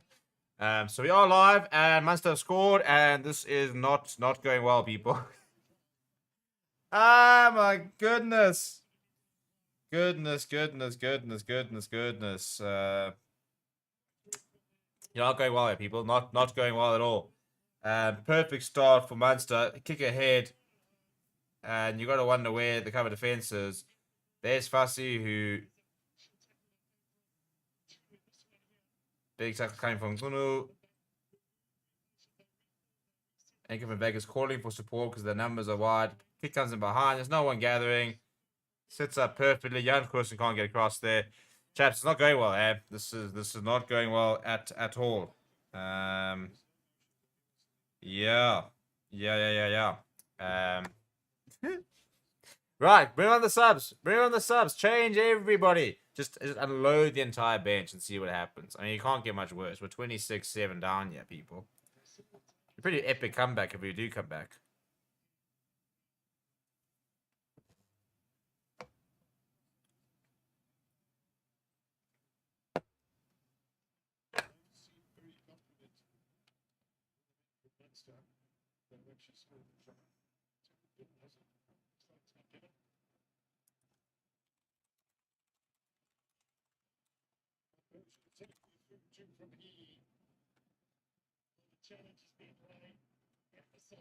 All right, 28.7. Right, anybody fancy a 3-try comeback? Anyone? Anybody up there? No? Okay.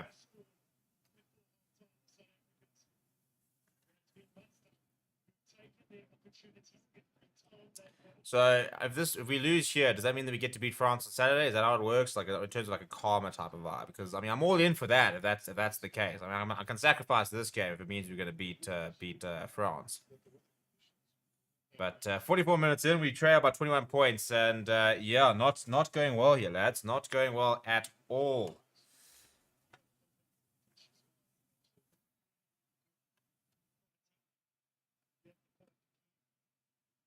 Oh, what the hold-up is here.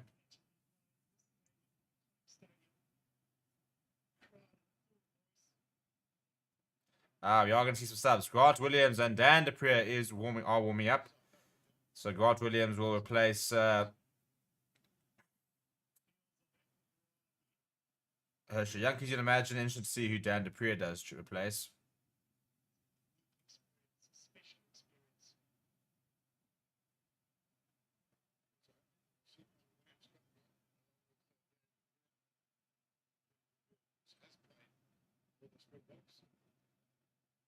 There seems to be a bit of a technical issue here. I'm not quite sure what the issue is. Oh, it's not hard. Grant Williams is coming on for Hershey Yankees. I'm very surprised if he's coming on for anybody else.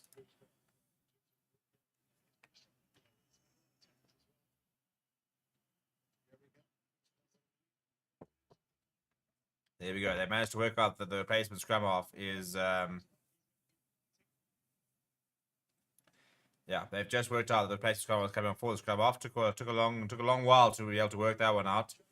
Has Dan de Preer managed to make it onto the field? He has. His brother's still in the field, so I'm trying to work out who has left the field for Dan de Preer. Alright, so 2 de Preers now onto the park. He's still coming from Koersen, and Hartzenberg has had a very quiet game.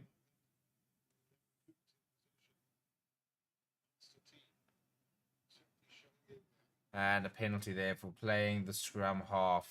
Jason Jenkins. Discipline ya, chaps. Discipline ya.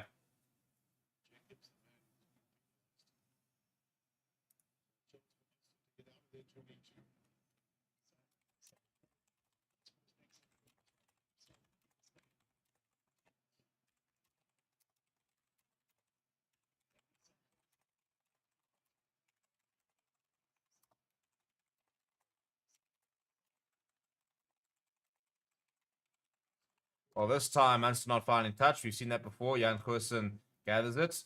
And Jan Koersen does find touch. Not his best touch finally. Goes towards the 10-meter line. But more to the point, it will be possession for SAA. So we'll be able to restart from deep.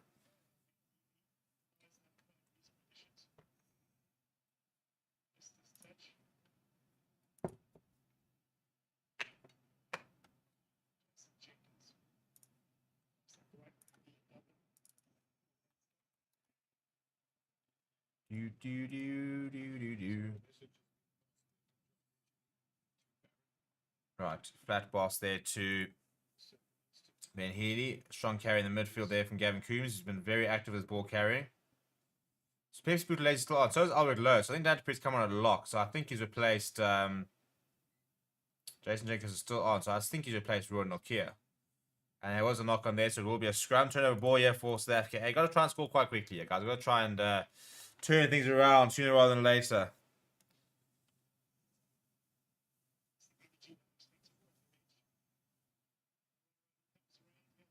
Yeah, it's good work there by Grant Williams there.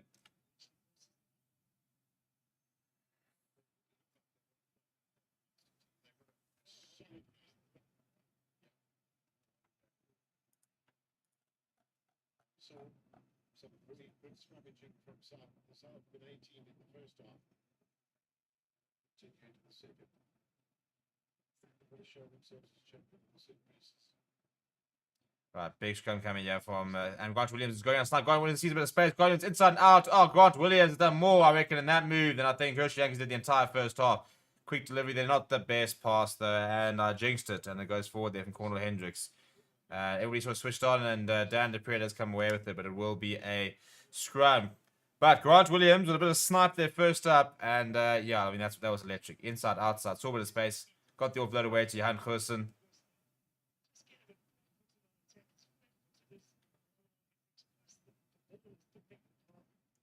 Not then followed up with a bit of a poor pass. Dear.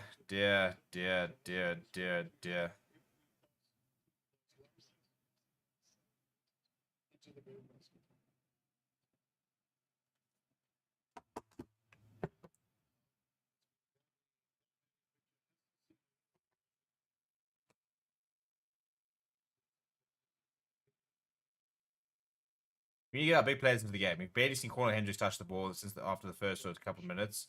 Comes straight down. The penalty advantage there for Munster. They go towards the side. Cornel Hendricks is reining him in there. Ball goes to the top. And it's picked up by Suleiman Hartzenberg. We will have to go. Sorry, it's by Leon Zas there.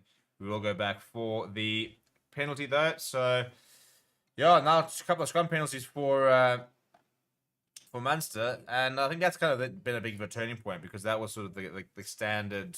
That was like the easy way we're getting back into the game is we were very much had dominance at scrum time. So it's ever since that kind of flipped a switch, then we've kind of lost anything to really go back to.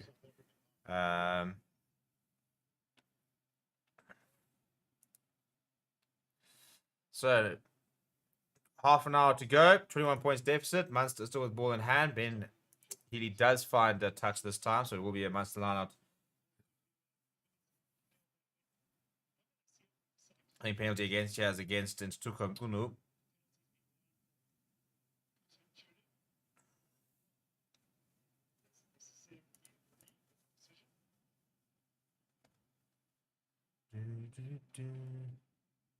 Well, it hasn't been an easy night for the Whippers with their throw-ins and the line-out. Things have gone pretty well from both sides. Right, Dogbo goes up, comes back down. It's a good take from him as well. Looking to try and set the line here are Munster. They have made a few yards. And Patterson takes it off. I thought about sniper thing, but brings it inside. And the ball comes head to head there. And Zas will just mark it. I think that's probably the good idea, right idea. Right under pressure, stuff like that. Let everybody get back a bit. Let's have a bit of a reset. It's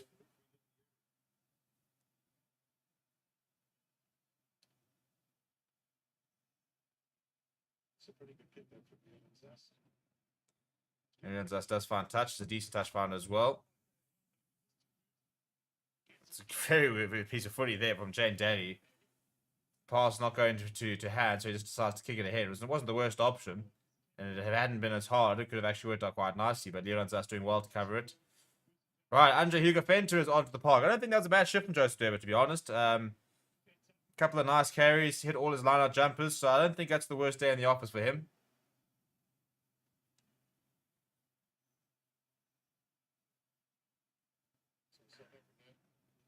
Three replacements on the lead. Right, and good line steal there. And Dan Dupree making some ground in his first carry. Both Duprees have been pretty Good. And penalty advantage. Grant Williams wants a really quick ball. They're not coming for him, so asking the referee for that penalty advantage. Pick up and go from Alred Lowe. Grant Williams being very industrious here. Nice some hands there from Jean-Luc Dupree. He's got the help, but he gets the pop-up to Thomas Dutoy. Now Thomas Dutoy got a bit of a run. This is good continuity here from the SAA. They can see the 22. Grant Williams popping up to Han Gerson. Gerson going to Dan Dupree. And getting offload away to Pes Boudelezi. Boudelezi into the 22. Grant Williams looks for a quick ball. Does go to Andre Hugo Fenter. Just aside 22 to Gerson. Gerson goes to Henk van Beek. Henk van Beek sizing up his man. Getting past one. Being brought down by 22. So it's much better from South Africa, eh? And Grant Williams getting very upset at the lack of slow ball. Grant Williams going himself, but very isolated. Andre Hugo Fenter will now operate act as a scrum half. Pick up and go from him. Needs a bit of support. Jason Jenkins is there, does come in. Henk van Beek also last there. Now Ulrich Lowe goes himself, also a little bit isolated. But good covering defense there from Dupree and van Beek. Grant Williams going to Donald Dupree to Tukakunu. Not the best pass there from Gerson. Good offload there from Pes Boudelezi. Cornel Hendricks quickly up his man. Going inside. Cornel Hendricks is doing it all himself. Quick ball needed. Grant Williams going to Tukakunu. He sits down in Dogbo. Eventually gets brought down. Lots of good physicality. Lots of good carries being made by South Africa. And now Jason Jenkins. They can see the 5 meters. Another penalty advantage. Back-to-back. Lots of penalties involved. Inside ball there coming from Grant Williams to Fenter, who is driven slightly back. Lost a little bit of momentum now. Williams directing players well, going to Ulrich Lowe. Much better carrying that. This is more the South African A we kind of wanted to see. Now pick up to Henk van Beek, who's almost playing a bit of a forward carry there. Now Williams goes to Gerson. Quick hands goes to Fussy. Gets away from one. He's brought down by McDonald there, I think. Yeah, it is. Pick up and go there from Jean-Luc Dupree. He's very isolated. Does present the ball though. But it has, that was really poor from Jean-Luc Dupree. After all that momentum and stuff like that, really what the pick up and go wasn't on. Didn't have a support. But that passage of play is what we've been waiting for. Grant Williams very much directing things much better than Herschel Young. He's had a very nice impact so far. A couple of nice carries there. But for the first time this evening, we actually saw some physical carries. Getting over the advantage line. It was a really good carry by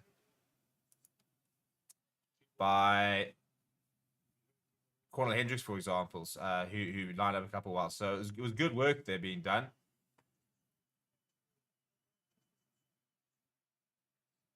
Okay, course of the scrum here does Thomas Dutoy. First scrum for Fenter. Ruan Nokia, I think, was doing an HIA from the looks of it, given the fact he's back on the side of the field. So he will return. So he'll come back on for Dan Dupree. Sorry, he'll come back on for Alred Lowe, actually. So Alred Lowe to pass the field. Dan Dupree will remain to the flank. We're interested to see if we see Dan Dupree going to back to 8 as opposed to Jean-Luc, who's been there the most. Simon Zebo leaving the field. He's replaced by Patrick Campbell.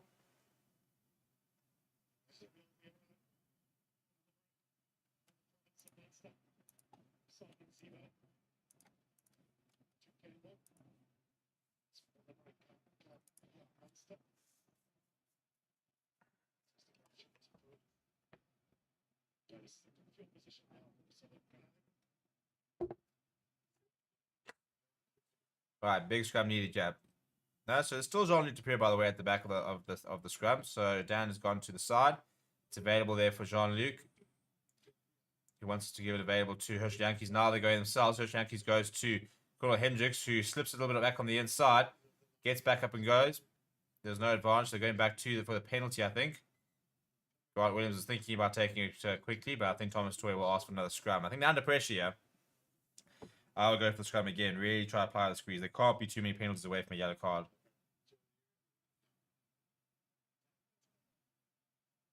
So another scrum, yeah. Thomas Dutoy.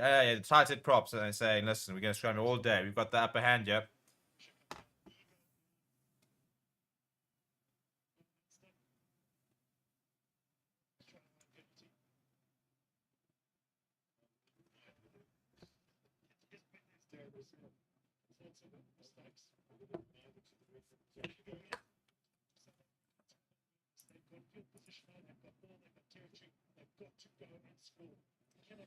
This is a bit like the box, isn't it? Where we've had quite a lot of territory at the moment. We've had a lot going on, but not really converting pressure into points. So another big scrum needed here. It's pretty not really moving here. Once it's called it, so Grant Williams is going to have to use it. He breaks towards the right hand side. He's got Henk van Veek, but he goes to Jan Kloosen. Jan Kloosen goes to Sermon Hartzenberg. Hartzenberg! Not sure he's got that. Not sure he's gotten that. He seems confident. I'm not convinced. I think he should have scored this. I'm not convinced he has scored it. So Hartzenberg has got over in the corner. They are going to have a check. I've got a bad feeling he's got a lazy leg, which is going to be out here. I'm not sure that he gets into. I'm not sure he gets over here. And there's his foot. No, he doesn't. Yeah, his foot. It's a good tackle on the end there by Catch Campbell. I think he could have done a better this Hartzenberg. I think would have tried to come inside a little bit there, but it's fantastic defense from Campbell, it must be said.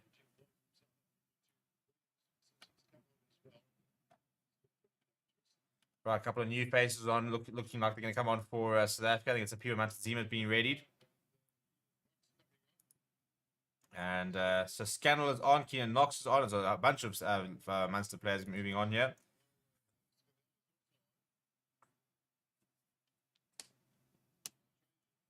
So new front row here for Munster. Scannell will have a pressure line up first up. It's a good take. So Matanzima and Sadi Sanya are both on. So new front row on for South Africa.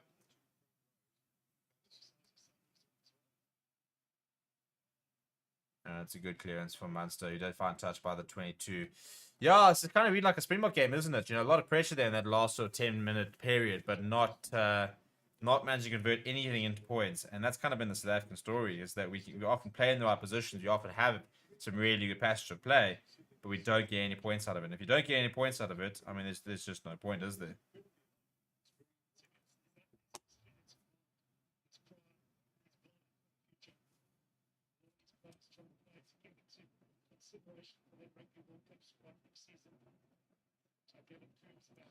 Gavin Coombs coming off here. He had a very good game, actually. Very impressed with him. And he'll be replaced by Alex Kendelin. But Gavin Coombs, a very, very tidy outing for him. Right. Fenter goes to Ruan Nokia. Looking for the more here. Our South Africa looking to try and get themselves into the Munster 22.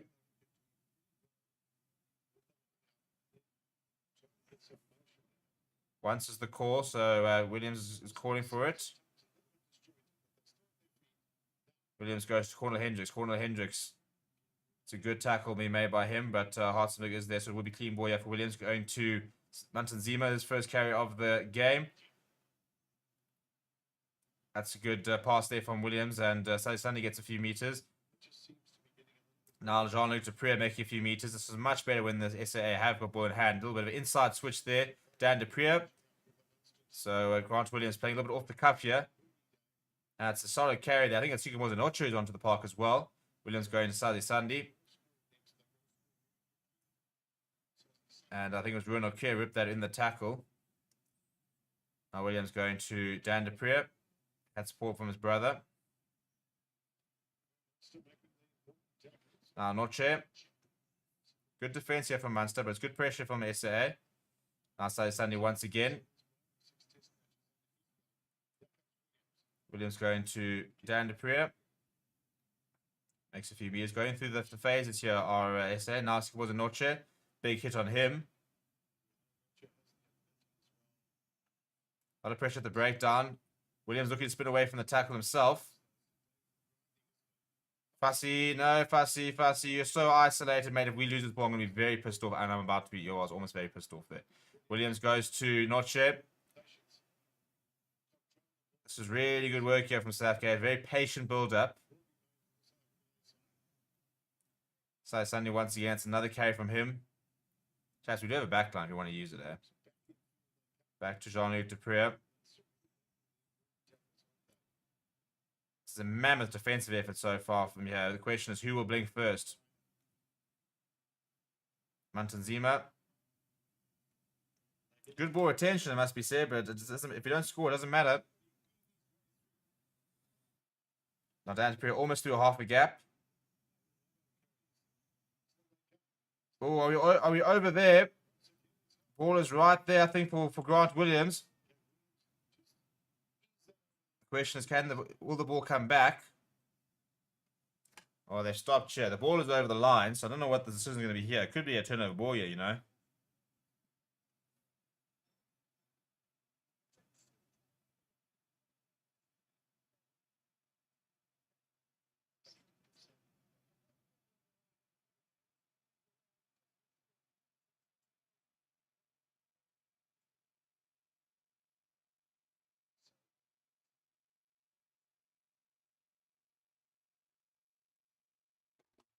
They're looking to see if there was potentially grounding here. It's much better period and a couple of good plays. It'd be nice if we could then. It's a good carry there from Norche, but I don't think he gets grounding here. And they're then trying to recycle it, but they can't get the ball back.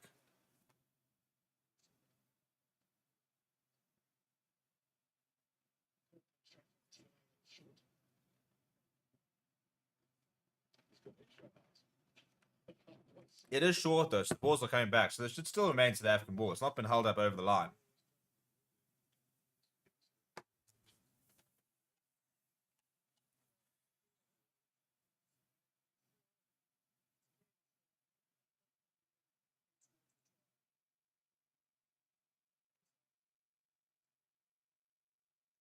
Knock on. It's going to be a turnover ball.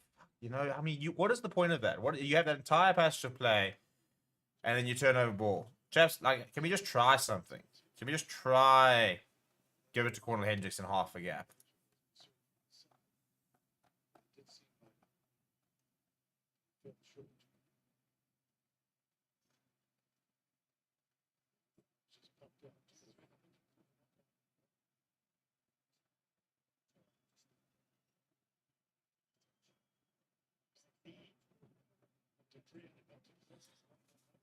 So he's looking for potential knock on there.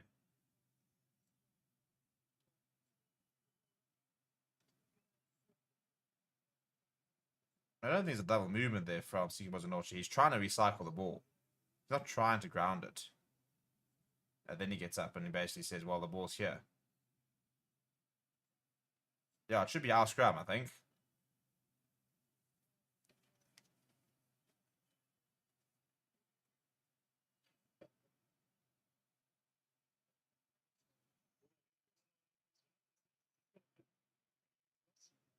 Calling for the captain, Cornel Hendricks, nowhere to be found.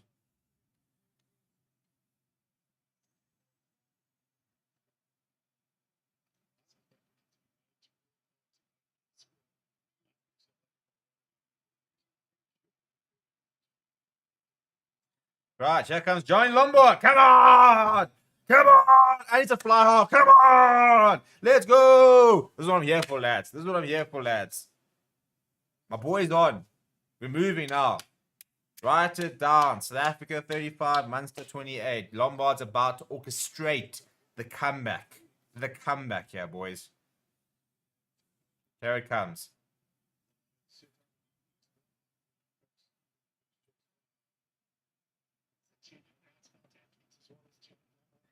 Penalty for South Africa. It's a huge scrum. We might be seeing it. Yeah, we are going to see a card. I mean, it's been about time. They've been under the cosh here. They've been giving up penalties.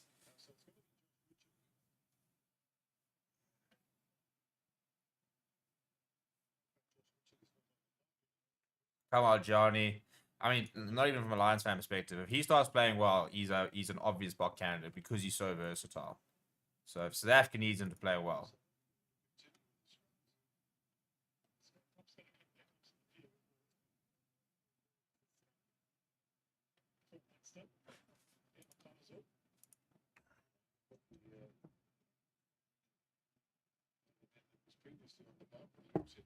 Huge gun coming here from South Africa. So yellow card for Munster. They will go down to 14 men. And if we don't capitalize here, well then, I mean, come now. Right, we got to score 21 points in about 19 minutes here, people. So Goosen leaves, and not a particularly impressive game from him, I must admit. I kicked well for that first kick, but looked very rusty. Kind of looks off the pace though. Like genuinely, it's not just me. It looked a little bit slow. I mean, when Jack O'Donoghue made that break, never seemed like he was going to catch him and will be able to keep up with him. So, yeah, it looked like Johan Goosen, who hasn't been. Oh, that's a huge shot. This is going to be penalty try area here. Doesn't even penalty try. Speaking about the notches over that, he's grounded it, referee. It's on the line. This is going to be a try. If not, surely it must be a penalty try. That's massive.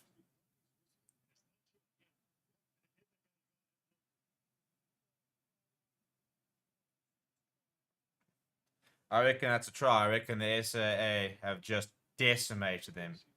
And Noche is pretty convinced.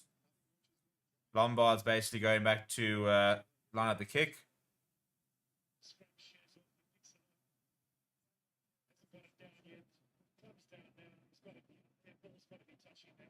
Yeah, I mean, it's got to be on the line, yeah.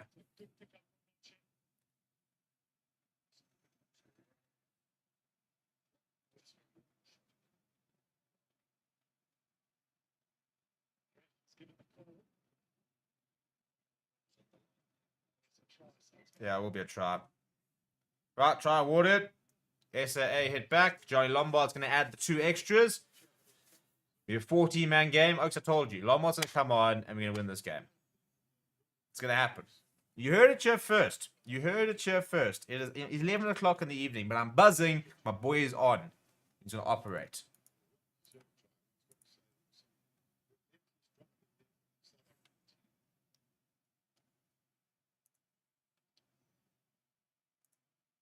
Yep, no issues there from Lombard, as you'd imagine.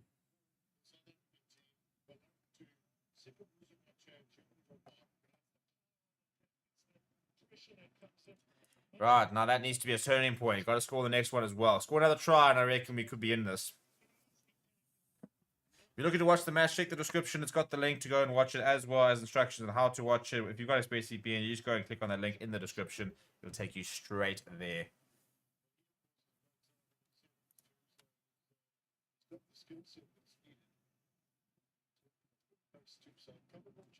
Right, Dogbo leaves the field.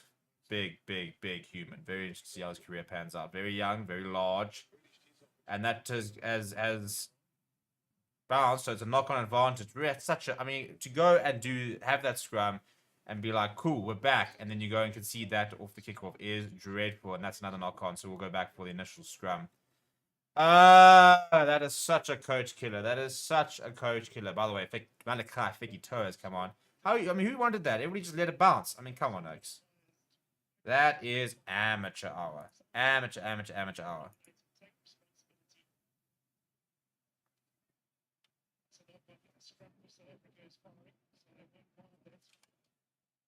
I think for me, it had to be Grant Williams, who sort of came running in as if he was going to take that and then kind of faltered when he saw a couple of his big boys ahead of him. But somebody's got a call, though. It's not hard. Mine. Stevens. France. The GOAT. I mean, Lombard. Right, but if we're going to get anything out of this game, we've got to score a try, I'd say, before the 70-minute mark. Go into the last 10 minutes with 7 points in the game, and you never know. It's a big shove. It's a free kick, though, to Munster. They take it quickly. Lama makes the tackle there. McDonald hitting the tackle hard by Dupree and Noche. It's a good tackle coming from him.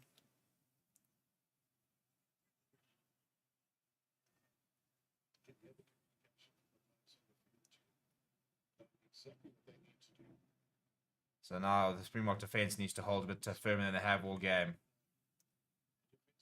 No real fetcher on the park, so the Dupree brothers doing a bit of work there.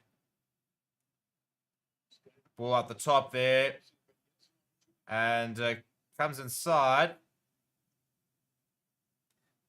And Leon Zas will dart it down, so it will be a... I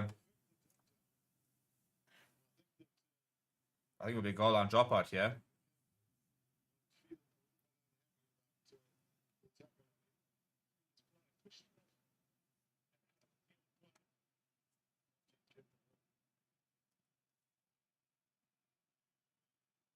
So Campbell is down.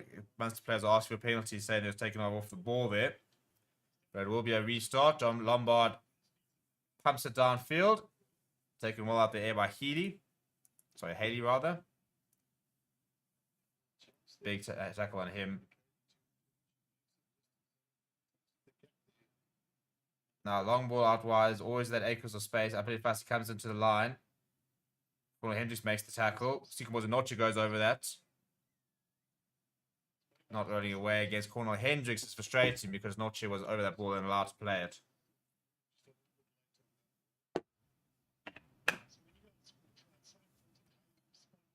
This is, I think the frustrating thing is we had all the momentum, but then we've given them in the back of the ball, and we haven't decided to.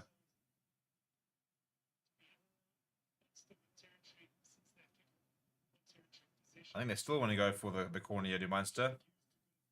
Yep. And for a team chasing 14 points, defending is not the thing we want to be doing. We want to have ball in hand. We want to be attacking here.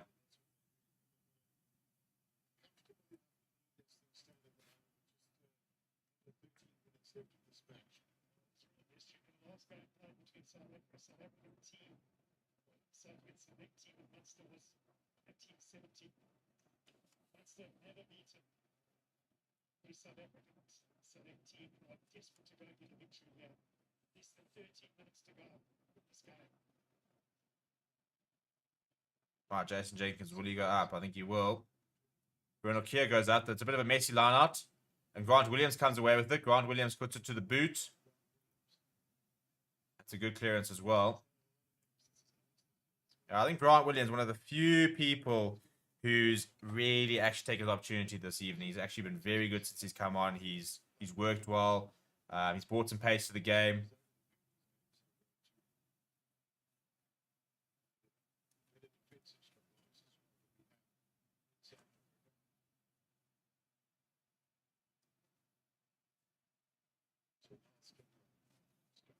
Right, McDonald at the front of the line out there for Munster, looking for the maul. South Africa trying to shut them into touch. Scannell does come away. He's got bundled in by Bruno Kier. And doesn't release Andre Hugo Fenter. It's really poor for me. I mean, he was clearly on his knees. I think discipline's probably been the most frustrating thing, to be honest. Because there's no excuse for that. There's no excuse for discipline at the end of the day. You know what the rules are. They don't change. Like that, not releasing the player when he goes to the ground. That's you know what you're doing. You know that you should be doing that. You can't justify it. You can't excuse that. You can excuse a defensive system not being up to scratch with limited preparation. You can excuse an attacking setup not really clicking into gear with lack of preparation. You cannot excuse discipline issues. You cannot excuse missed one-on-one tackles, for example. Structure, you could sort of say, all right, fair enough. They haven't been together as long, and I reckon we'll see a much bigger improvement there in a week's time. We play against Bristol when this side has another week to train together. But there have been lots of stupid, silly errors tonight, which have really, really impacted this side. Well, the ball's broken away, but Grant Williams is away to the threat. Sikomoza Noche goes over that. And he's won the ball as well. That is a phenomenal turnover from Sikomoza Noche. Goodness me. Big moment in the game that could be with Sikomoza Noche. Now, SA parked rightly deep inside territory of Munster. So Grant Williams is going to go back to Johnny Lombard. Now he's going to go himself. He's going to make a contestable. Leon Zas is going to run after it. It does bounce.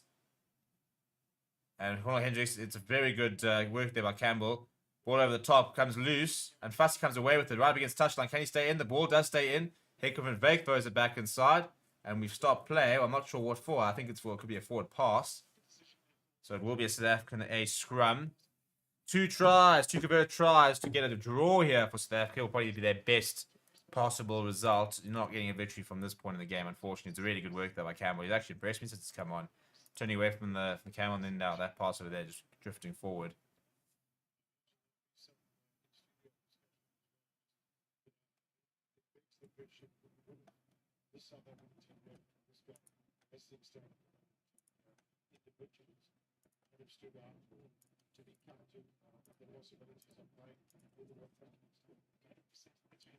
Right, as we enter the last 10 minutes, 14 minutes, and haven't really made the yellow card count. We did score a try, but to be fair to him, I did think that Noche was very he was very lucky to get a call up based on current form, given the fact that there are certain loose forwards playing very well domestically, but he has played very well today since coming on. It's another massive scrum for SA. Pretty poor pass there, Cornel Hendricks. All right, penalty advantage here. Montezino bouncing off tackle, making a few yards. Grant Williams going to the right-hand side here. Notchi comes on the inside. Full of carrying. He's been very bright today as Notchi. Has scored a try as well. Not too much advantage, so we'll go back for the penalty. Now Lombard will... Nope. Grant Williams inside, take it quickly. He's a little bit isolated. Bringing Henker van Veer. Henker van Veer gets away from one defender. He's very isolated though, and there's no one there. He's off his feet though. Yeah, thank you. Penalty advantage. Fassi pops that up to Nokia. Nokia to Andre Hugo Fenter. He's finding an offload. Oh, the offload comes forward. Fassi kicks it ahead. Is he going to have the pace? No, he's brought down by Cam. We'll go back for the penalty though. We'll go back for the penalty. Go kick for the corner. Let's go. Let's go.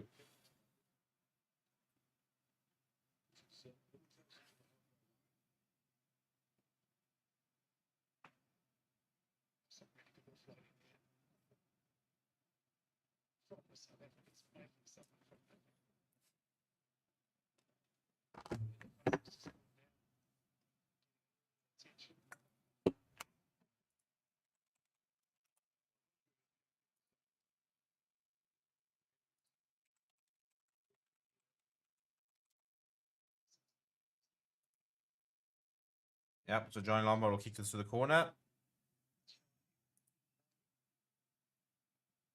Keeping it nice and safe. Not the worst option with the wind, so it's not the best touch finder, but it will find touch, which I think is probably the main thing.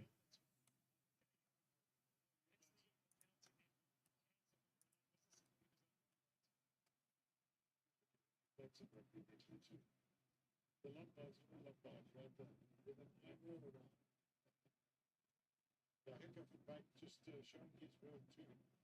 Limited opportunities for him tonight. From the point of view, in terms of the Munster, he's feeling a little bit about this scoreboard, nothing else. Right, we have got the ball at the base of the rack. Williams goes to Cornel Hendricks. Very direct. Making a few meters. Now Fenter. Advantage for South Africa A. Saudi Sunday now. It's a big, strong carry from him. But it was a bit high when he went to the contact, so he's been driven back.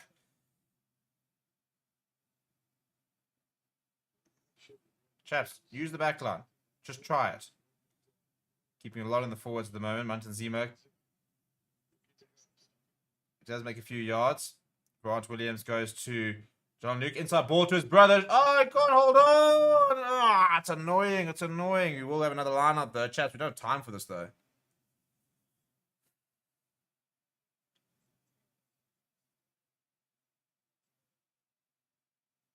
Is that another T40? That's starting the clock, starting the countdown.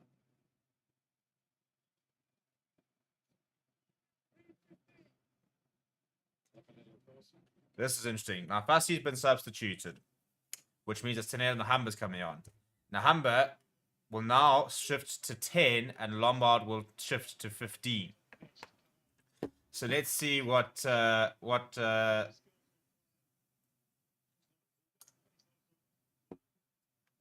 very interesting to see how this works, because I mean Lombard's going to want to stay in that playmaker position, but he has to move back to fullback because Nahamba can do many things. I don't think he can play at 15.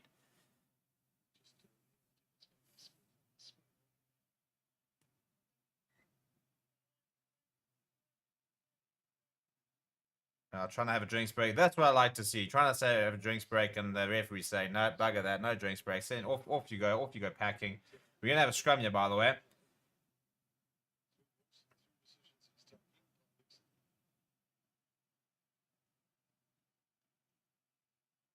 And Paddy Patterson has been nominated as the player of the match. Mate, like, what about the brace that Tenere Nahamba's about to just score?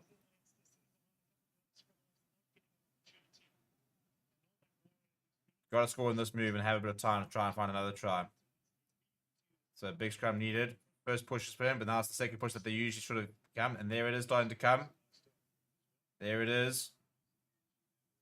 Standing up. So it'll be a reset. Look, South Africa definitely have Munster's number at the scrums, and they have it for most of the game.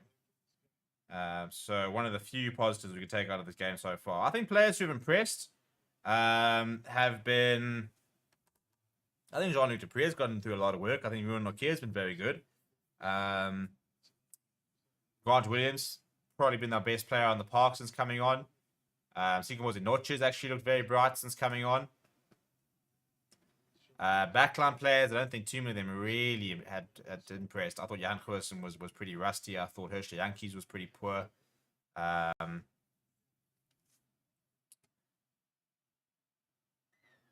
And now Sazi Sunday's lost his bar and he conceded a bloody scrum penalty. Well, that's it. There goes the game. We literally cannot do anything but lose this game from there.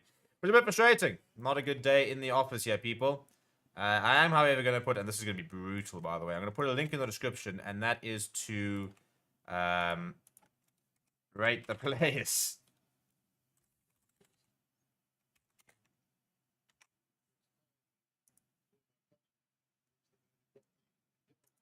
So after this match, for those of you who are new, basically what happens after this match, I'm going to quickly do a quick review, and then we go straight into our player ratings, which will be live at about 9:30. And yeah, so basically what we do is we go to all the players and we give them a rating between 1 and 10, and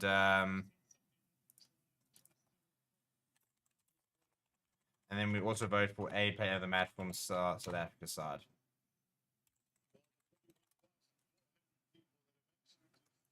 Well, it's a packed house, and to be fair to the players in Cork, they are going to come away with a victory, so it's a pretty big moment for the crowd. And penalty advantage there for, I think it was Dan du Preez taking the man out in the air, which is pretty dumb. Yeah, I think that's probably been my biggest criticism. Is you can, as I said, I can tolerate a certain amount of disjointedness. What I can't tolerate is just poor discipline. There's no excuse for poor discipline. And our discipline has been very poor, conceding very silly penalties. Now there's a couple of 50 cups. Of course, the Du Preez are involved. Does look like Jason Jenkins again. Now Andre Hugo Fenter's grabbing players and then having a go. Mate, you're losing. Just get out. Just move. I can't stand it when players who are losing, who have been outplayed, decide they want to have words. Drives me mental. So if you go look at the penalty count, it says 8 penalties, but I think that's probably wrong, to be honest. There's been at least 3 crumb penalties, for example. Let's see if Rugby Pass has any other stats as well. Well, they didn't seem to even be covering the game, to be honest. Right, 2 minutes to go. It's actually Munster who are looking to try and have the final say. It's not the box. Not the SAA. Who will have to improve a lot. Interested to see selections next week. I'll be interested to see if Jan Goosen plays at 10 again, or if they want to give Johnny Lombard a go. I think that Grant Williams has to start. We do compete at this line out, and I think we have won it. Yep. But there was a double knock-on, so it will be a Munster put-in. Joys. Not been our day, has it? Yeah, this is probably better. So, there's also got 12 penalties conceded by Munster, 8 by South Africa. I think it's probably more than the type of penalties that have been conceded. We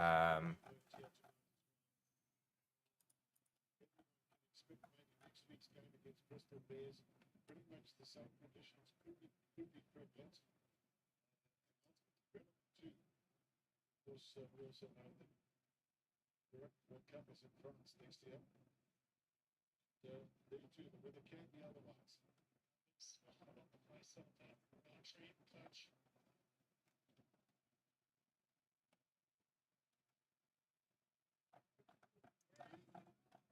Waiting for it. It's a decent scrum there, but the ball does come out. Lombard still standing in that 10 channel, which is interesting because that means that Nahamba's busy patrolling 15. Ball comes loose, but as well taken by Kieran McDonald, and Grant Williams tries to get over the ball, but it is available for Munster, looking to just round the clock down. 30 seconds remain.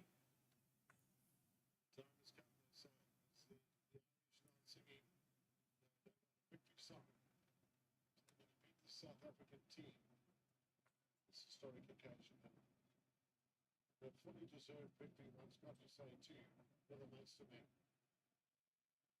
scored 4 tries to the 2 tries of the South African team and really looked apart with some trying conditions. And the clock will turn red. They go through one more phase, do Munster, then they'll be able to kick it out and they will have a win. The first ever win against a select side. Look what it means to them, running onto the field. Wow, that was an absolute disaster from a South African perspective. Absolutely outclassed by Munster. A disjointed performance, a poor performance. Got to get a lot better before next week. And yeah, we'll wait and see what the Springboks can do on Saturday. But not a particularly impressive performance there from SAA. Interested to see what sort of change we'll make next week. A couple of nice individual performances. So Grant Williams played very nicely coming on. Thought both Dupreas actually put their hand up. I thought Tika Mozanochi looked very positive off the bench. Ruan Nokia very much ready for me to be playing international rugby. But unfortunately, that's kind of where it ends, isn't it? Please do smash like on the video. Please do subscribe to the channel as well on the way out. Thank you very much for watching. My name is Steven. I'll chat to you guys soon.